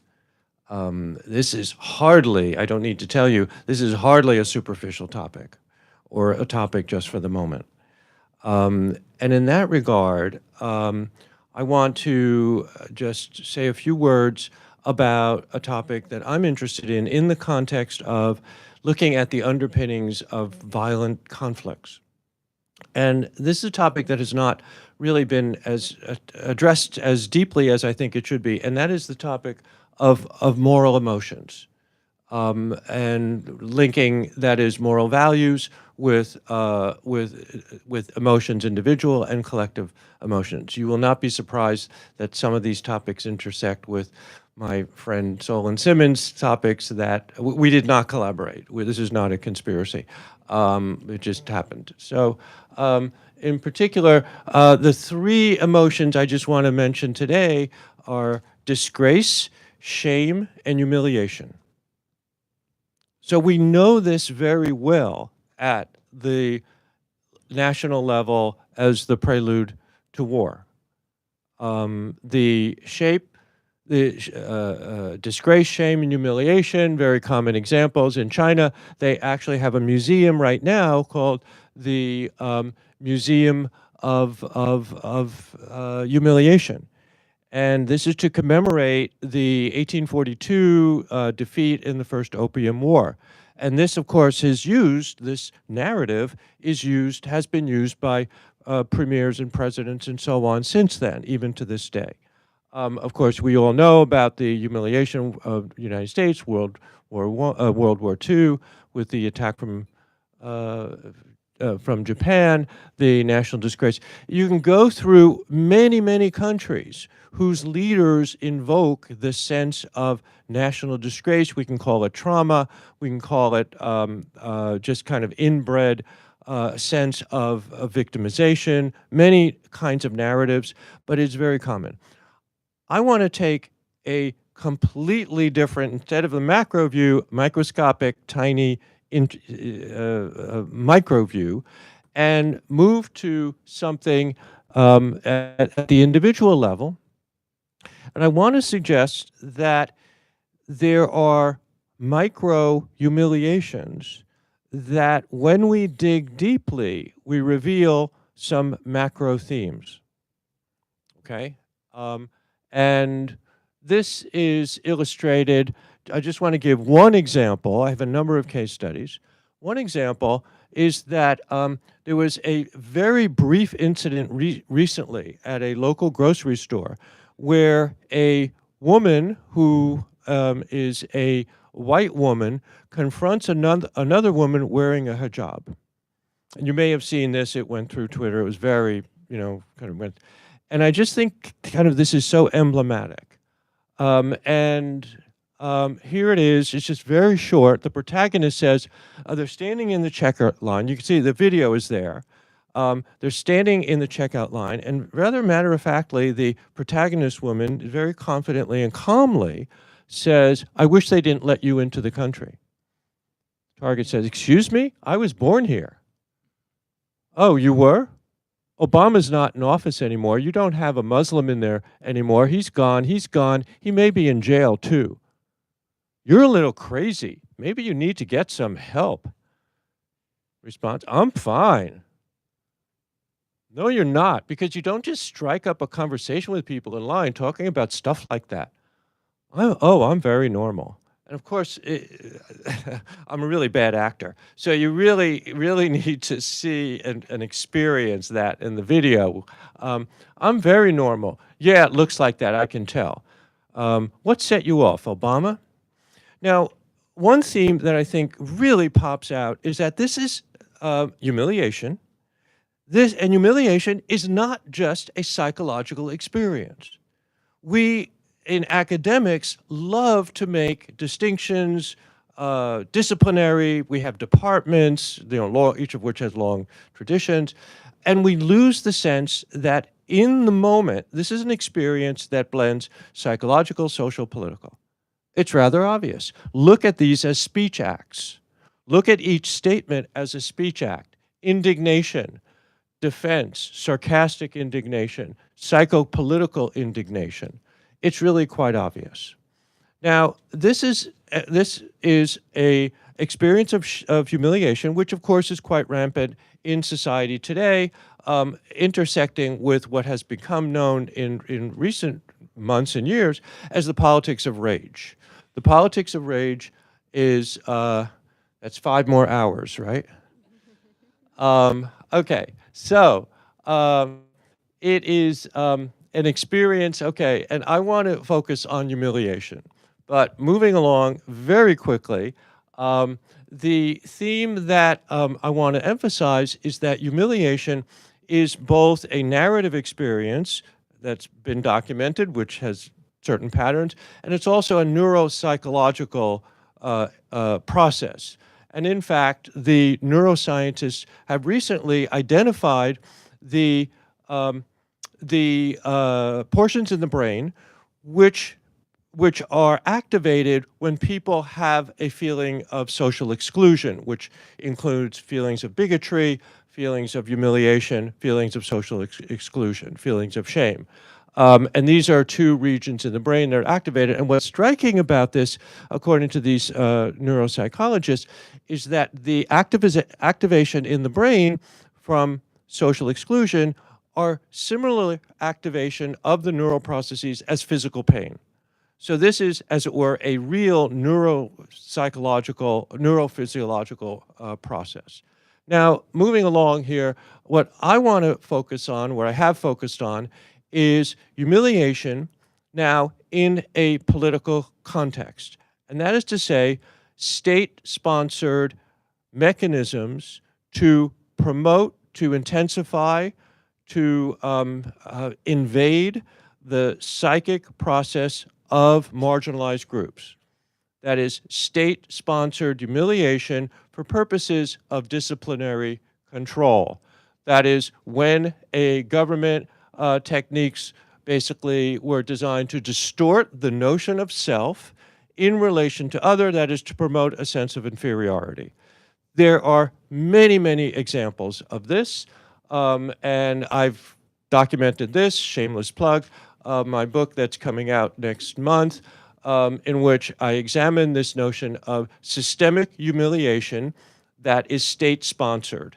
That is to say, state domination and the psychopolitics of conflict. And there are at least three patterns of this mechanism. There's three kinds of mechanisms, or one could say that there are three, I'll use the term from Solon Simmons, root narratives that capture the kind of strategy that is being implemented.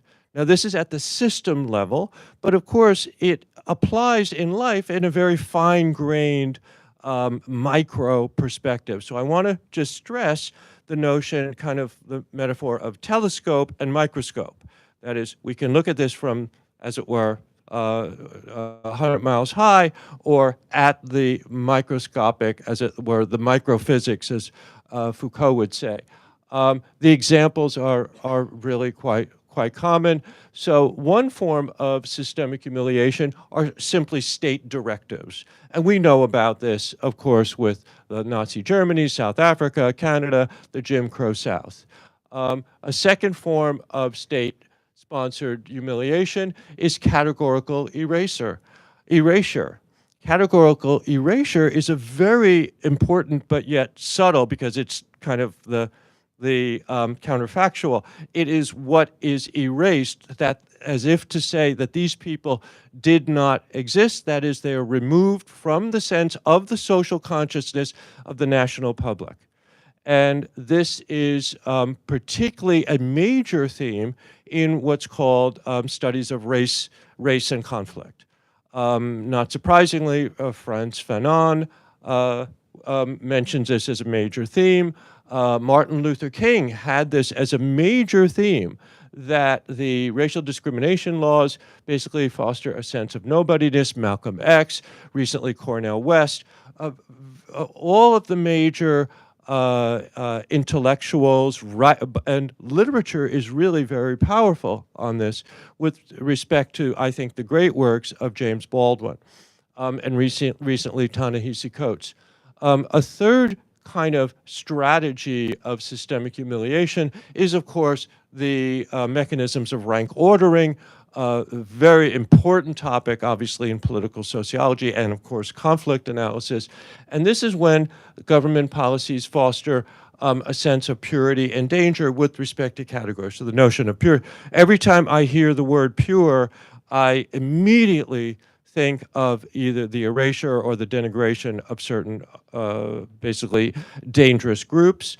And there are so many examples of this. I've done a case study of current government policy in Sudan, certainly not the only country, which identifies national purity by Arabism, not Arab culture, Arabism, and of course a very strict form of Sharia, which has the effect of denigrating, rendering inferior, dangerous, and external to the national identity what's called the African tribes.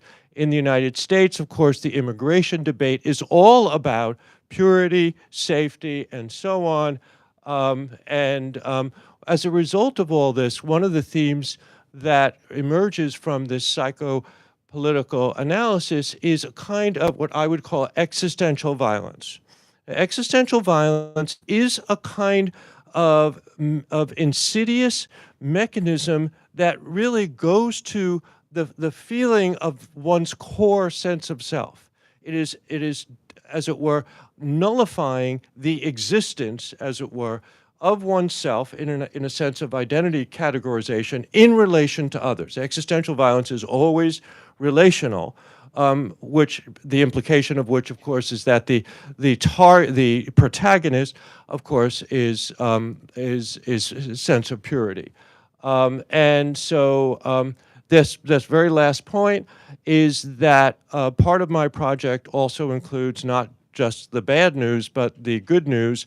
I also focus on moral emotion, which I am arguing that is very prominent in peace building, the positive moral emotion, and that is compassion. But that's kind of about 2 or 3 other chapters, which I'm happy to explain in the next 5 hours of my talk. Thank you very much.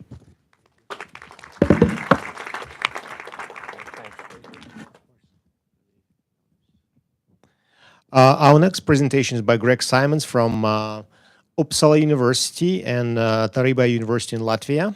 Character Assassination and Obstructive Marketing, the Case of the Deplorables and the Snowflakes. So, okay, nothing controversial. To begin with, in line with keeping diplomatic and so forth, I would actually not define populism as an ideology. I would define it as a communicational tactic. And this can be seen, for example, if you look at the so-called populist debate. And this is found, I mean, it's one of those terms which has entered and sort of taken over. It's become the orthodoxy of knowledge. Anything that is defying liberal democracy is populist. However, I would say that it's not always the case, because you can actually see that this is, as I said, a communicational tactic.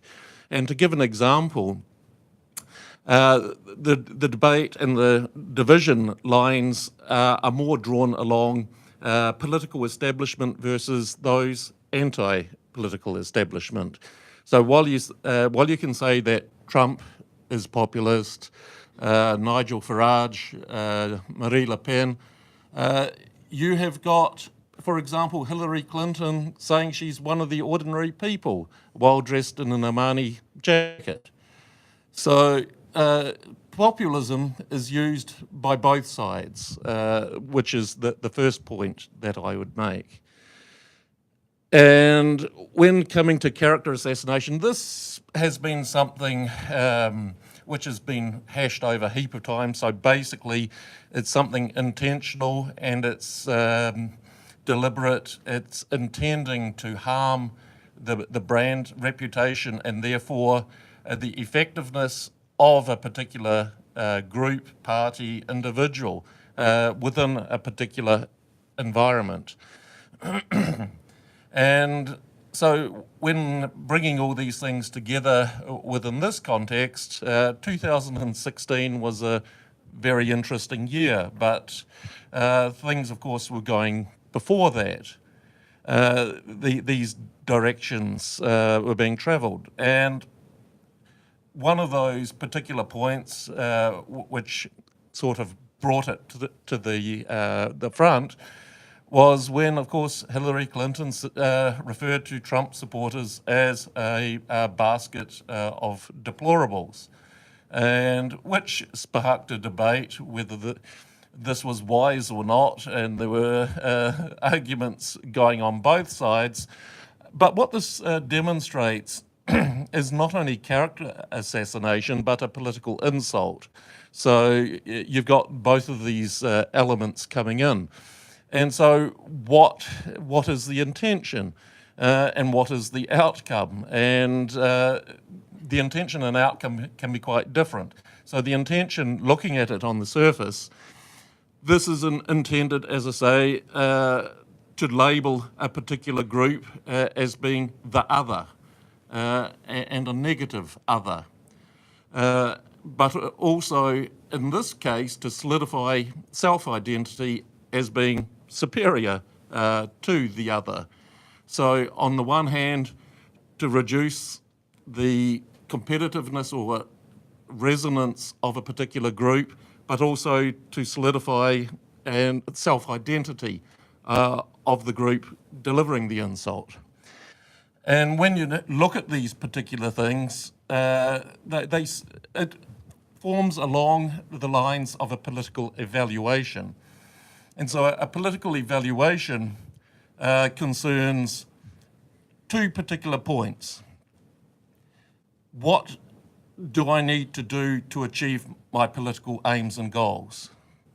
Point one. Point two, what are the obstructions to my political aims and goals? And so this comes back into this deplorables and snowflakes idea that this is to fulfill those particular goals. And these particular evaluations are based along three broad lines, and that is assigned to the group issues of benevolence, competence, and dominance. So benevolence, well, this is understandable how, especially, 5 minutes, okay. I'm getting the signal already. Okay, so we'll start fast forwarding because I actually, snowflakes, these are defined as being millennials who are easily, to use the terminology, triggered when confronted with something against their worldview. And these are generally considered to be a bit more educated and coming from the fringes of both coasts, east and west. So we got those particular liberal values within there. Deplorables, these are those assigned to those who support Trump. So you got these connotations of xenophobia, homophobia, all of the isms and phobias which contradict liberalism, and generally, given further character assassination, considered a little bit inferior in terms of their education and so forth. Now, in keeping with my diplomatic ways, I decided, well, it could be interesting to run a little bit of an online survey, which is still open. And so I came up with a number of questions, 4 questions, one which was just a yes-no, and 3 others. So, are you a US citizen? Yes, no. And then, how do you define the terms snowflake and deplorable? The second question, which group do you identify with? And do you consider this term to be a slur, a badge of honor, or something else?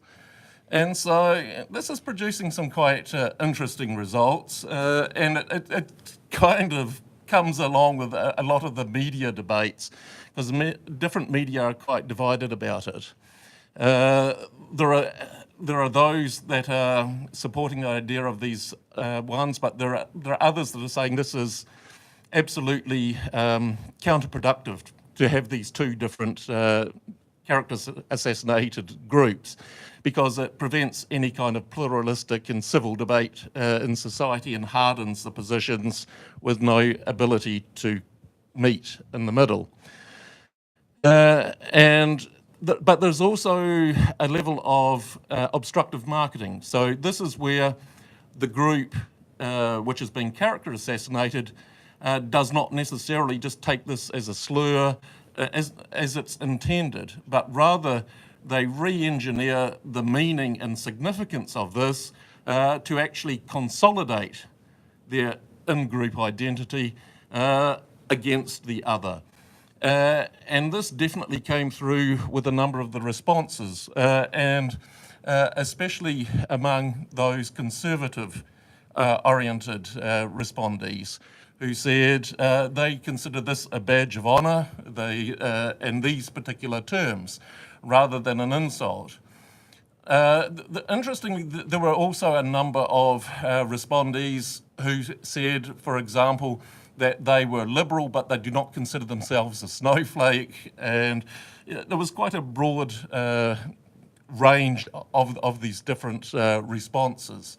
And sometimes you can even see in the media where they are re-engineering the re-engineered.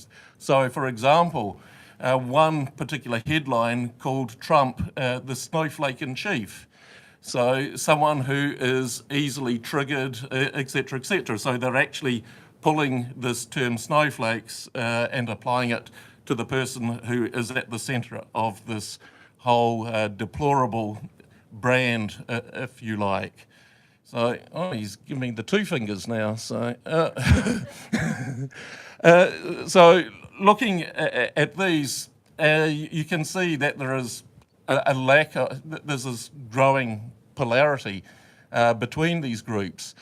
There are some of those who do consider it a slur, and the whole debate rather unproductive. So, yeah, I'm still keeping this survey going, so I'm still collecting them. So this is not the end of these rather interesting kind of responses that I'm getting. So if I don't get any more fingers from our wonderful Sergei, I will finish here.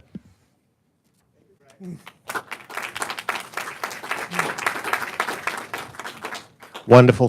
Thank you, Greg. And our next presenter is Marlene Laruelle from George Washington University, Populists and Their Character, Mutual Character Assassination of and from European Populist Leaders. Marlene. Thank you, Sergei. I slightly changed the titles, and then as you can see, what I would like to do, no, I prefer this one, I think. Thanks. What I would like to do here is to present some reflection on the challenges of having a comparative approach. US, Europe, and Europe in itself is multiple, and Russia in trying to look at the articulation between character assassination and populism.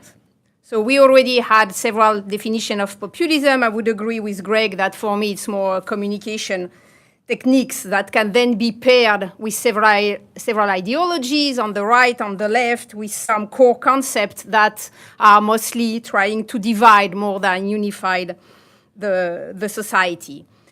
What I'm interested here is more to insist on the articulation between populism and language. So we know that usually populist leaders are using a kind of casual conversation. We have great multiple textual analysis, for example, of the speeches of US presidents.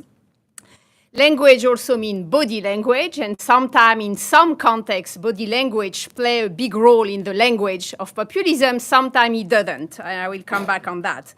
So what I think is important to realize is how much the language of populism is based on a kind of each time specific combination of different linguistic, discursive, interactional, and visual resources that each time have a specific social and cultural resonance, which means they are not the same in each country. And that's maybe where Solon's roots narrative theory would help kind of trying to frame at which moment some combination get a cultural resonance and sometimes it doesn't work.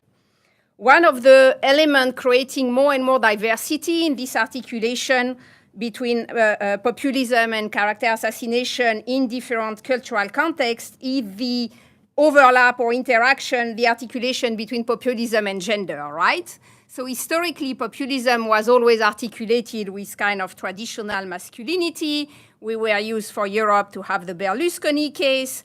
What we see now emerging is the rise of a new generation of female populist politicians that are very much changing the body language, the vocabulary used. So for example, the fact that now in France, the main populist figure, Marine Le Pen, is a woman and not a man like her father, is changing the way body language can be used, the way jokes can be made, the way the vocabulary she can use.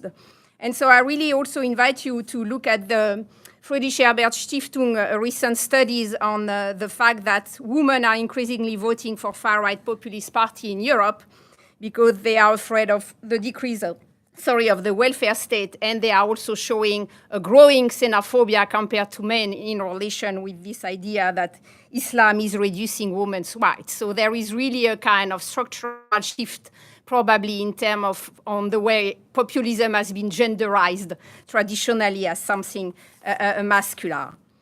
When we try to locate character assassination in populism in a kind of comparative way, what I found really striking is how much it's a very typical US feature. It really belongs to US political culture, first because you have the First Amendment that you don't have in Europe, and because you have a long tradition in the US of ad hominem attacks. When you want to look at character assassination in European populism, it's suddenly much more complicated and really less visible. It's not that European populist leaders are not provocative. They are, of course. But the way they are provocative is not by attacking personally. It's by breaking taboos on everything that is considered as the political correctness. Immigration, anti-Semitism, liberal establishment, and so on.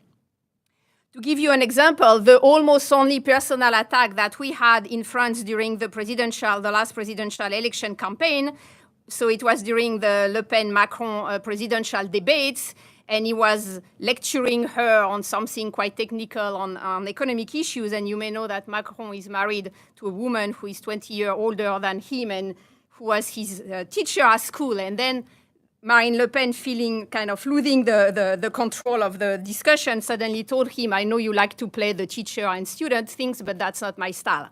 That makes people laugh at the moment, but that decreased your credibility in the surveys very clearly, because it was considered as a too aggressive positioning and something too personal. That is a sign of non-professionalism in the French political language. So it's just to show you that depending on the context, something that would have been probably considered as normal in the US, in fact, kind of decredibilized her in a French context.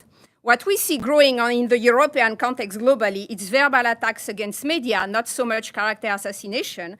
And when we have character assassination on the way we have been discussing it in the first panel, it's mostly not coming from politicians themselves, like in the sense of elected politicians, but from what I call the kind of talk show professionals, those who are paid to be on TV or on social media and talking trash and try to create this commercial logic of being provocative. So that's something which is kind of dissociating the European from the US context. To give you an example briefly on how we can look at this place of character assassination in the language of populism, it's to do this kind of logometry where you look at the terminology used over the years by a populist leader, trying to look also at which terminology is used around such terms, and then you can see the kind of evolution and the place that character assassination or personal attacks can have in the discussion. Very briefly, I wanted to mention the case of Russia, which is an interesting one because we tend to present Vladimir Putin as the leader of illiberal values, but Putin is not a populist. He's speaking in the name of the state, not in the name of the nation, and he's speaking in a way of unifying the nation and not dividing it. So what is interesting in the case of Russia is that the populist narrative has been moving from a domestic framework to a geopolitical one. So it's Russia presenting the worker, the white worker, blue-collar culture against the US, has been transformed into a geopolitical positioning of the US. Also interesting to see that in the Russia's case, the traditional masculinity has been shifted not to Putin's own personal body language, which is a quite boring one, kind of bureaucratic one, but to the way Putin has been branded as a kind of muscular man by the PR institution around him. So it's not his body performance, it's his kind of visualization. And what I found really interesting is that everything kind of talking trash, personal attacks has been totally outsourced to television. So the state leaders and the government don't have to use this kind of populist techniques because they are outsourced to the state-controlled media. So to conclude, because I think I'm already at my time, when we try to look at the place of character assassination in populism, we see how much is depending of the cultural context, which means being able to have a comparative approach of national political language and therefore being able to make it in a lot of different languages with, if possible, similar methods. It's also mean comparing and realizing the gap between US, Europe, and Russia, where really US had this long tradition of character assassination. Europe had a much more limited use of character assassination, and even probably one of the most provocative European populist leaders, Matteo Salvini in Italy, is still very far away from everything that Trump can afford for himself in this country. And the Russian case where it has been entirely outsourced to state control media. What I found interesting in European context is that populism cannot really work by so many personal attacks like in the US political culture. It can work solely in breaking cultural taboos and becoming kind of politically incorrect. What also I found interesting is that populism is very often implicit and unsaid, yeah? So that's an example. So in the French political culture, you cannot afford to be publicly anti-Semite anymore. So whilst you cannot use the word, you can use some visual symbolism, and this one is to visually show that you are anti-Semite. It's a reverse Nazi sign that is done by far-right people, so it's a way to kind of navigate a legal system that otherwise would attack you for your anti-Semitic statement. And the last point I wanted to mention to show this kind of cultural subtext that really need to be taken in consideration is Marine Le Pen's statement on the fact that we have in France huge issue with swimming pool and school cafeteria. If you are not familiar with the French cultural context, you don't see where the provocation is, right? If you are coming from the French political context, it's a very clear, intuitively understood by everybody message that school cafeteria means Muslim children don't want to eat pork at lunch and we have to provide them with alternative to pork. And swimming pool means Muslim association wants to have gender segregated access to the swimming pool. So she can target the Muslim community in a very intuitive way that is immediately understood by everybody without having to formulate it with a very kind of clear or classic terminology. Just to say that the cultural subtext is really important. And as I said, and that will be my last sentence, in European context, we see not so much character assassination in political discourse, but more in this kind of growing culture of talk show. That is something also coming from the US that Europe is now adapting, and that's where, in fact, character assassination is kind of much accepted than it is in the official political narratives. And I will stop here. Thank you. All right, and thanks to Marlene's abridged presentation, we have more time for Q&A.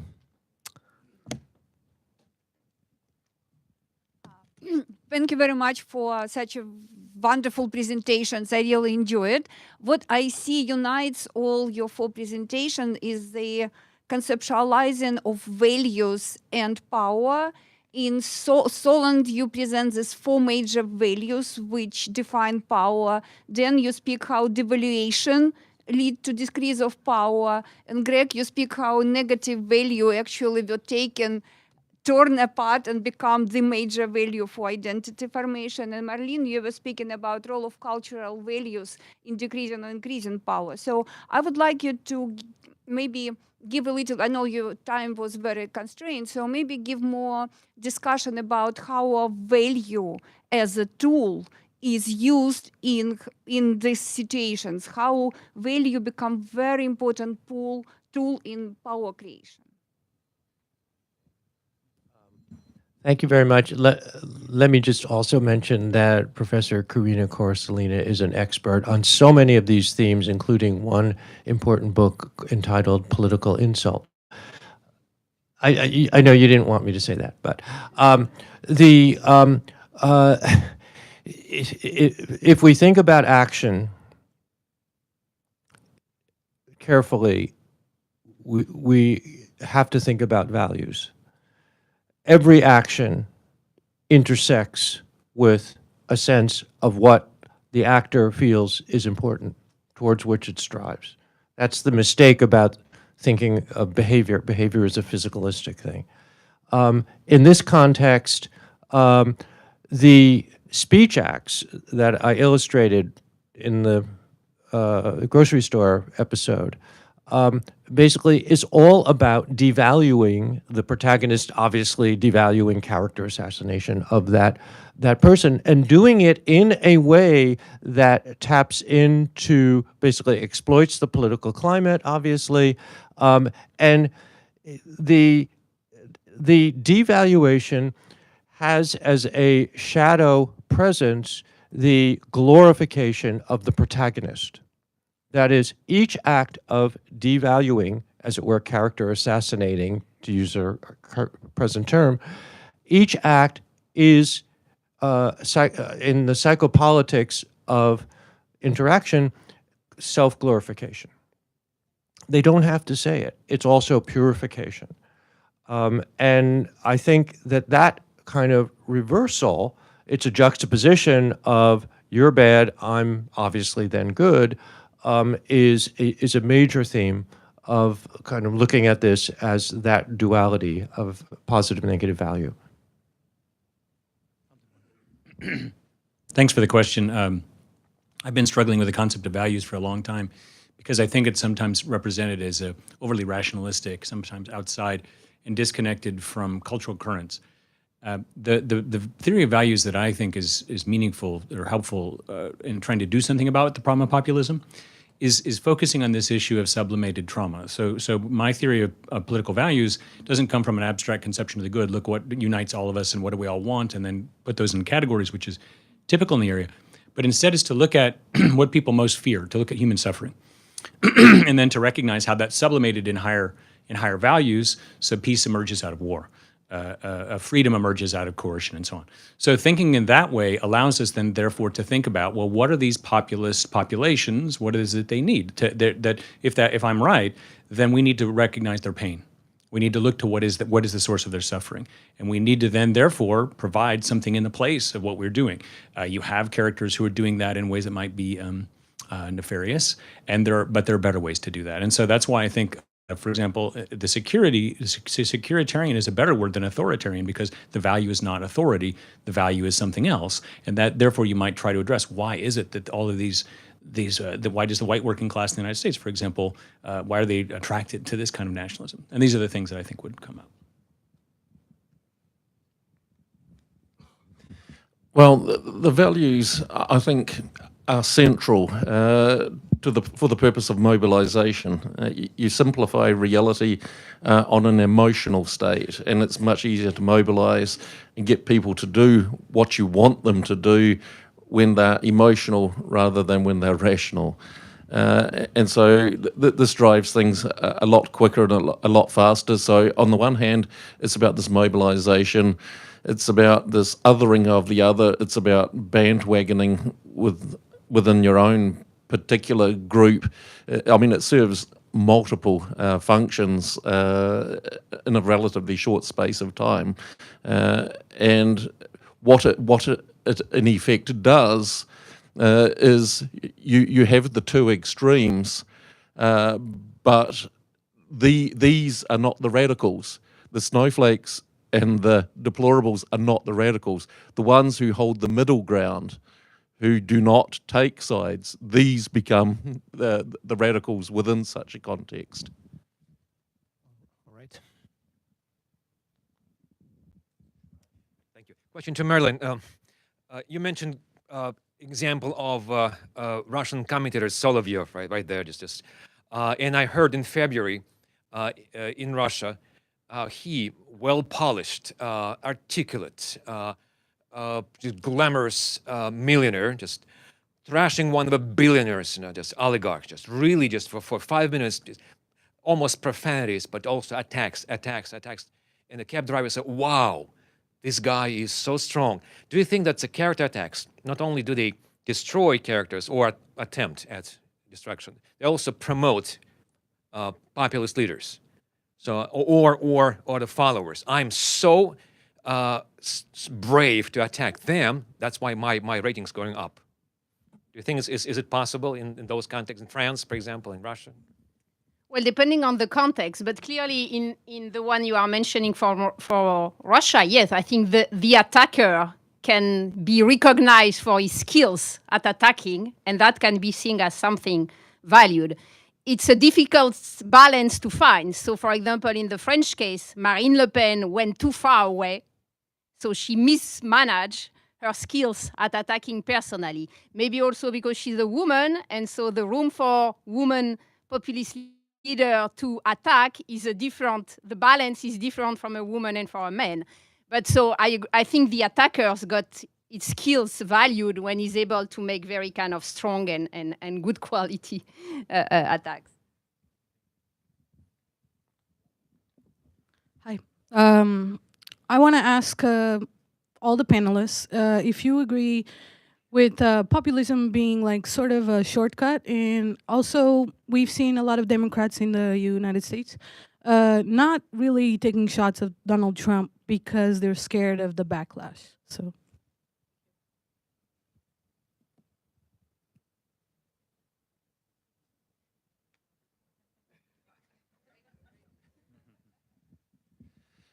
I think it is a very lazy shortcut and an inaccurate one, to be diplomatic. It's a simplification of reality because, as I said, I mean, populism, it's not an ideology, it's a communicational tactic. And all of the sides use it. I mean, by the fact that those conservatives are called deplorables, this is populism at its worst as well. So, I mean, yeah, this is my particular take. Just as a brief, I think it's interesting to think about populism as a tactic, and I think it's important to think about that tactic. I think the tactic can be used in pursuit of any ideology, as you suggest. At the same time, I so appreciated the sort of archaeology of the concept in an earlier talk, and how the original concept of populism was quite broader than the socialist conception. That is, socialism was guarded against populism in many respects, against sort of religious extremism and nationalism, what have you. So Karl Marx's populism, if you will, was a more advanced form than the American populism that followed it.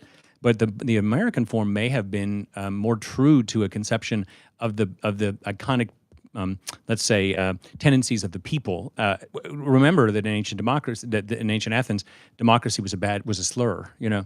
And so I think we need to be aware of the fact that populism has these natural tendencies to move in this direction. But I would want to almost preserve the word for an ideological label, and then think about characterizing the range of tactics in another way. But that's more of an American attitude probably than a European.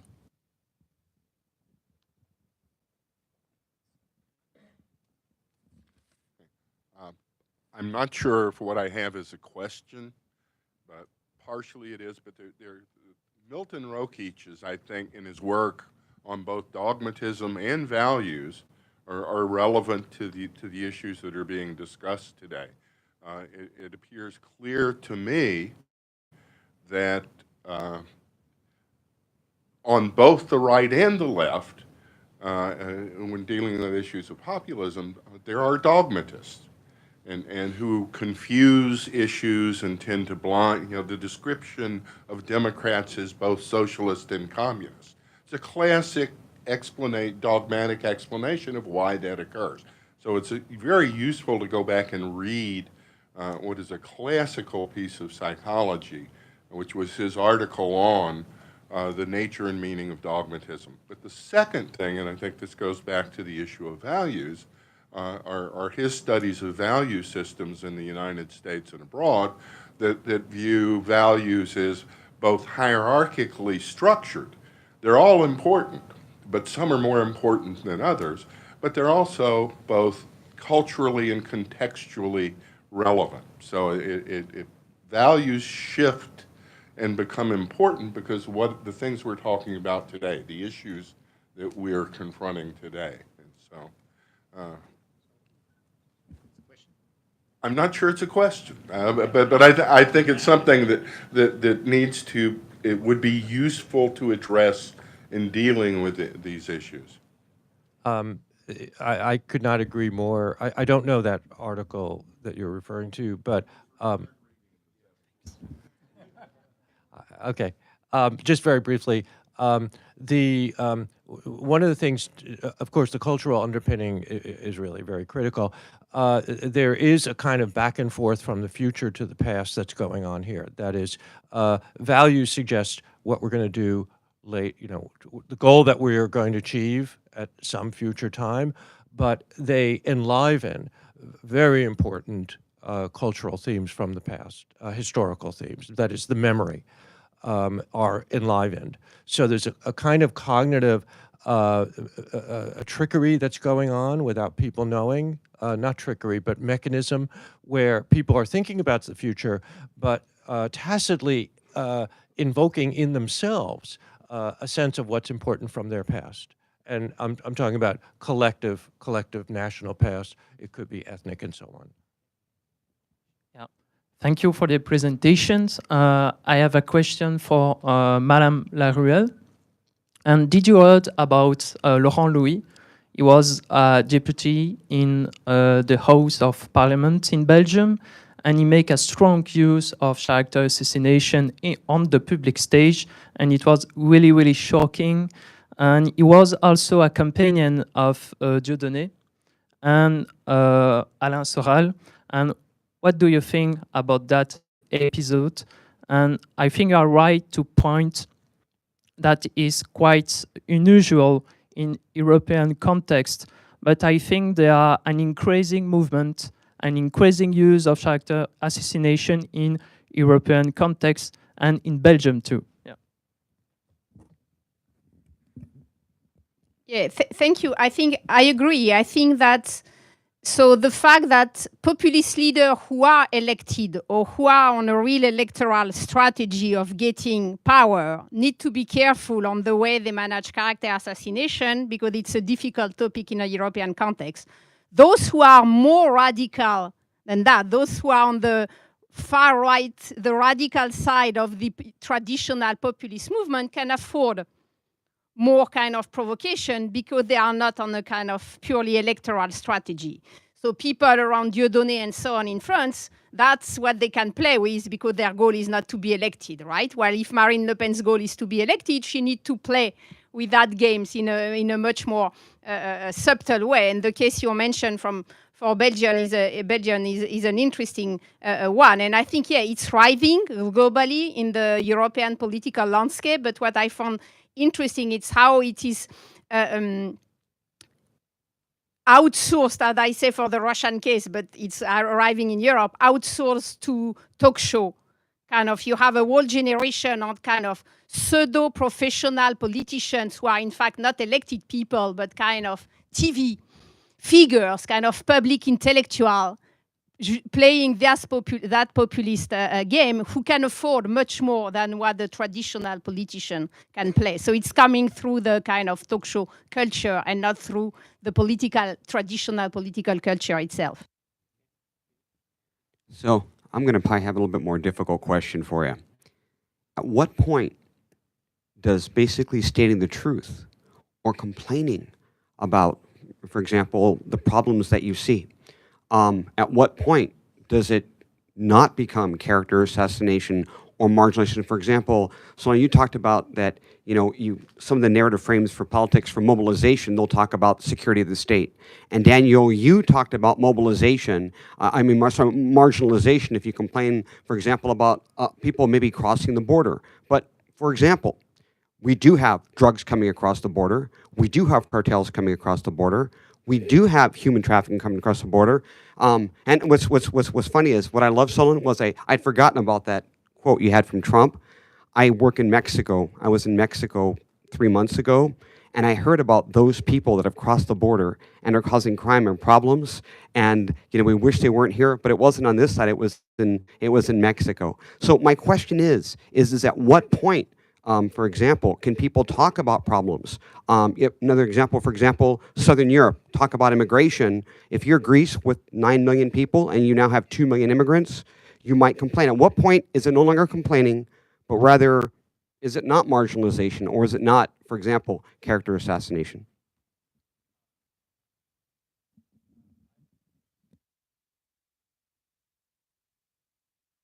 Thank you for that question.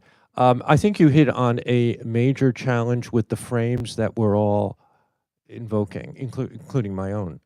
The challenge is a word that in some quarters is a swear word, and that's called reality. That the framing that you heard, certainly from me, was about the construction of reality. It's a constructionist frame. So we're talking about how character assassination is constructed through different narratives and techniques and so on, and historical memory and so on, without us accessing to something called the true, genuine reality. And I don't have a short answer for that, but it's a deeper philosophical issue about how to balance access to genuine reality about the immigration problem. Yes, there are people who try to cross the border, and yes, a certain percent are criminals. So that's a reality question versus how we frame that reality and how our frames and mindset is affecting our knowledge of reality. So this is a huge philosophical question which has not been treated carefully in a lot of the constructionist programs, including myself there. So that's, I'm not answering that question. Okay, we have time. We have 2 minutes for. Oh, okay. To take it out of the American context and put it into a Swedish one, because you had elections in September last year. And it was quite a freak show to watch, this particular thing. And it was very much based along these value lines, central values, and both sides used it. The political establishment and the Swedish Democrats, who are the labelled populist but against political establishment. And one of the main issues, of course, was mass migration. So, I mean, you have a similarity here to the US context. And, I mean, the whole thing boils down to political legitimacy and managing the national narrative.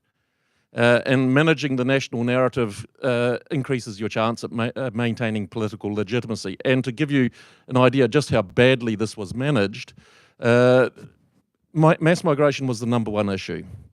And during the first televised debate with the leaders, the Swedish Democrats was talking about mass migration issue and the crime resulting from this influx of migrants, etc., etc. And then the Swedish Prime Minister then, okay, you respond. And he just said, well, I think one of the main priorities of the Swedish government is to put more women in the workplace. So absolutely didn't even touch the issue, but this is the reality, physical reality versus projected reality. Okay, so unfortunately, the time is up. So thank you so much for your wonderful presentations. Let's give a big hand to our panelists. And now we have one more panel before lunch, Character Assassination Academic Literature, where panelists will discuss their books and their volume projects.